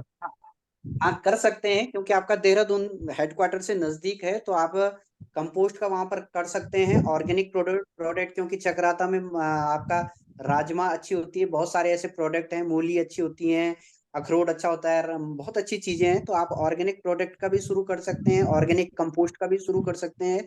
सिर्फ एक प्रोडक्ट लेके ना चलें, बल्कि कई चीजें को लेके चलेंगे तो आपका, क्योंकि लैंड अच्छी है, देहरादून के नजदीक है, तो आपको मार्केट में भी बहुत ज्यादा समस्या नहीं है। तो इसका कोई अभी गवर्नमेंट का कोई स्कीम है, या क्या बोलते हैं हाँ इसको, किस हाँ। तरीके से कोई प्रोजेक्ट को किस तरीके से हम लें, आप कौन पॉइंट ऑफ आप कांटेक्ट आप है? आप उद्योग विभाग में पता करिए, तो वो अलग अलग टाइप के 3 तरह के इंटरप्रेन्योर हैं, बिग, स्मॉल और बिल्कुल जो छोटा वाला है। तो आप मार्जिनल। उद्योग विभाग में इस तरह उद्योग विभाग में पता करेंगे तो आपको इसके लिए लोन भी मिलेगा, 5 लाख 10 लाख का तक का लोन भी है। अगर बड़ा आपका क्षेत्र है तो वहां आपको मिलेगा। पहाड़ के नाम पे और ज्यादा पहाड़ पे 35% सब्सिडी है उसमें। अगर आप पहाड़ में करते हैं और प्लेन्स में करते हैं तो 20% सब्सिडी है। तो आप इंडस्ट्री, डिपार्टमेंट ऑफ इंडस्ट्री या उद्योग विभाग में पता करेंगे तो वो आपको इस तरह की कंपनी या इंडस्ट्री लगाने के लिए सपोर्ट कर रहे हैं। कहाँ पे है देहरादून पे सर ये? ये तो आपको नेट से निकालना पड़ेगा, एड्रेस मुझे भी पता नहीं, लेकिन है यही देहरादून में भी है। आप डिस्ट्रिक्ट वहां भी जाइए अपने चक्राता, उसमें जो आपका डिस्ट्रिक्ट ब्लॉक। हेडक्वार्टर है ना। ब्लॉक। डिस्ट्रिक्ट देहरादून ही डिस्ट्रिक्ट है आपका ना। जी जी जी। हाँ तो यहाँ विकास भवन में भी पता कर सकते हैं, देहरादून विकास भवन सर्वे चौक में। ठीक है, थैंक यू।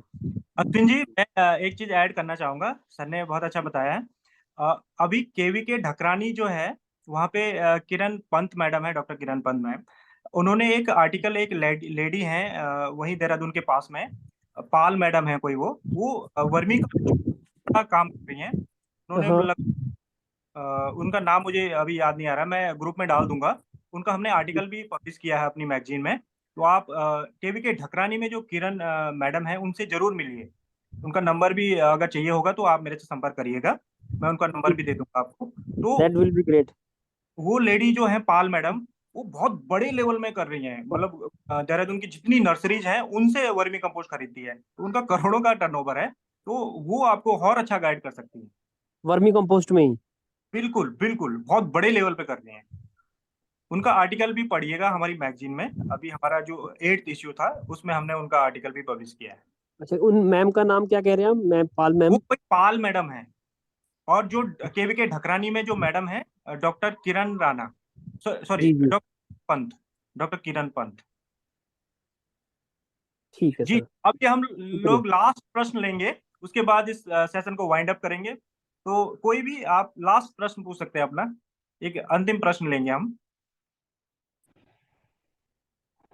कोई भी। जी भंडारी जी। नमस्कार सर। नमस्कार भंडारी जी, बोलिए।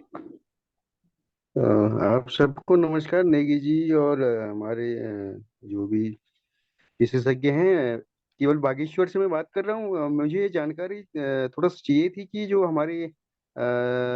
हमारा वो एक कोई खाली लैंड पड़ा होता है, तो उसके लिए हम हॉर्टिकल्चर या उससे एक संपर्क करके कर सकते हैं उसमें कुछ वो हॉर्टिकल्चर के कोई प्लांट लगाने हो या चाय पत्ती वगैरह लगाने के लिए। तो हमने पहले रिक्वेस्ट भेजी थी यहाँ पे जो हमारा चाय विकास बोर्ड है।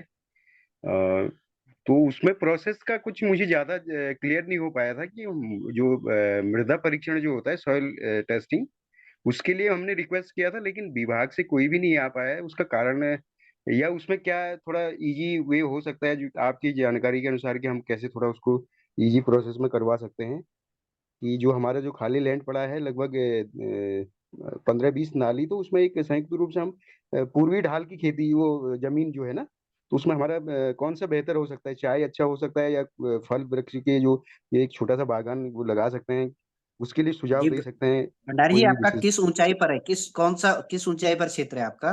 क्या ऊंचाई होगी? एल्टीट्यूड क्या ये है? सर हमारा ये लगभग ग्वालदम की हाइट पे है। हमारे ग्वालदम आप जानते हैं क्या? बिल्कुल।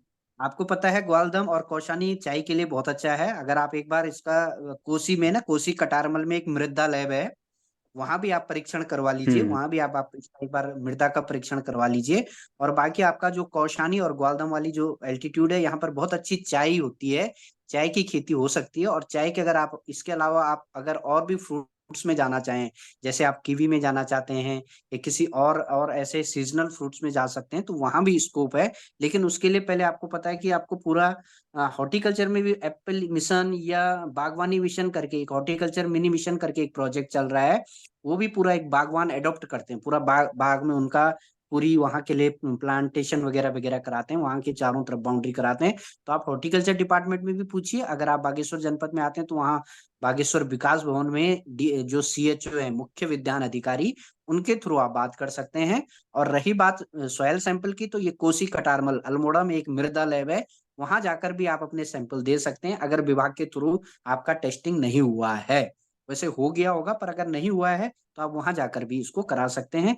रही बात इस स्कोप की, तो वहां बहुत सारे आपके जो एरिया है वहां बहुत स्कोप है, चाहे चाय का हो, चाहे फ्रूट्स का हो, चाहे किसी और चीज का।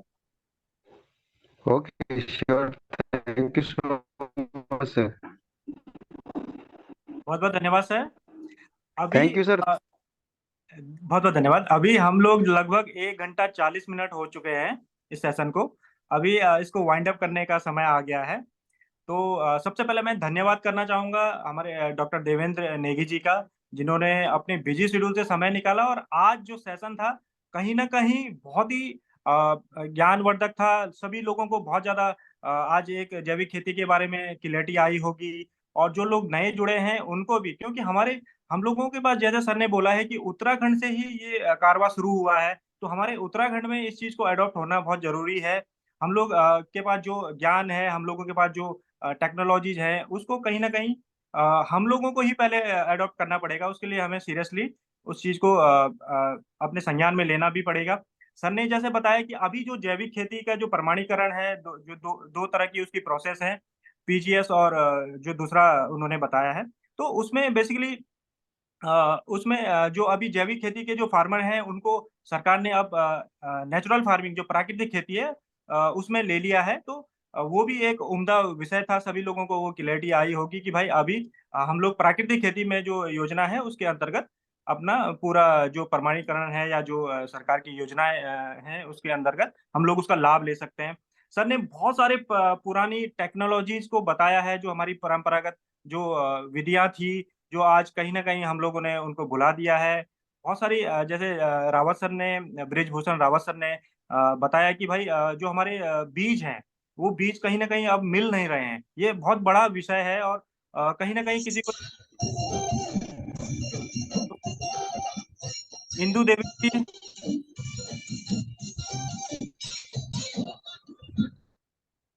तो सभी को इस पे कार्य करने की जरूरत है। एक सीड बैंक की उन्होंने बात कही है, तो वो इंडिजिनस और सीड बैंक है। अभी सभी पूरे इंडिया में इस तरह की मुहिम चल रही है कि अपने जो हमारे पारंपरिक बीज हैं उनको कहीं ना कहीं संजोने की जरूरत है, उनको कलेक्ट करने की जरूरत है, उनको आगे बढ़ाने की जरूरत है, तो उनके संरक्षण की जरूरत है।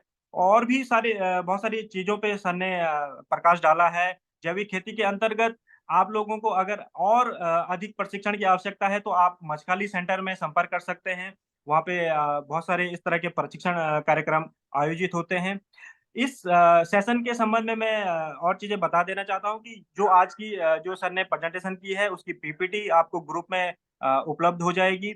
इसके साथ साथ ये जो सेशन है पूरा रिकॉर्डिंग सेशन है, तो ये इसकी वीडियो भी आप लोग बाद में हमारे यूट्यूब चैनल में देख सकते हैं। और इस सेशन का जो लोगों ने लास्ट तक इसमें प्रतिभाग किया है उसका सर्टिफिकेट भी आप लोगों को मिलेगा। किसानों के लिए और हमारे जो पत्रिका के वार्षिक सदस्य हैं या जो आजीवन सदस्य हैं उनके लिए निःशुल्क ई सर्टिफिकेट भी दिया जाएगा, परंतु सिर्फ उन्हीं लोगों को जिन्होंने, हम लोग अटेंडेंस देखेंगे कि लास्ट तक कौन लोग इसमें जुड़े हैं, तो उसका सर्टिफिकेट भी आपको दिया जाएगा। सर आपका पुनः पुनः फिर से बहुत बहुत धन्यवाद कि आपने अपना बिजी शेड्यूल से समय निकाला और आज इस बहुत ही ज्ञानवर्धक सेशन के माध्यम से सभी को जैविक खेती के बारे में और परंपरागत खेती के बारे में अपने विचार रखे, अपना नॉलेज रखा। जो भी आपने इतने सालों में जो रिसर्च की है, जो भी आपने लोगों को मतलब फील्ड में प्रैक्टिकली जो लोगों से करवाया है जैविक खेती के संबंध में, जो भी विधियां हैं, जो आपने जितनी भी खादें बताई हैं उसके अंतर्गत, वो सभी चीजें, तो उसके लिए बहुत बहुत धन्यवाद सर। ओके, धन्यवाद निखिल जी। आप सब लोगों का भी बहुत बहुत धन्यवाद। जितने भी इसमें जुड़े थे आप सब लोगों का भी बहुत धन्यवाद। कोई भी आगे प्रश्न होगा तो आप जुड़ सकते हैं हमसे या निखिल जी के थ्रू। बहुत बहुत धन्यवाद आपसे। बहुत बहुत धन्यवाद सर, बहुत बहुत धन्यवाद। तो आज इस सेशन को यहीं पे रोकेंगे। बहुत बहुत धन्यवाद। धन्यवाद, थैंक यू। Thank you.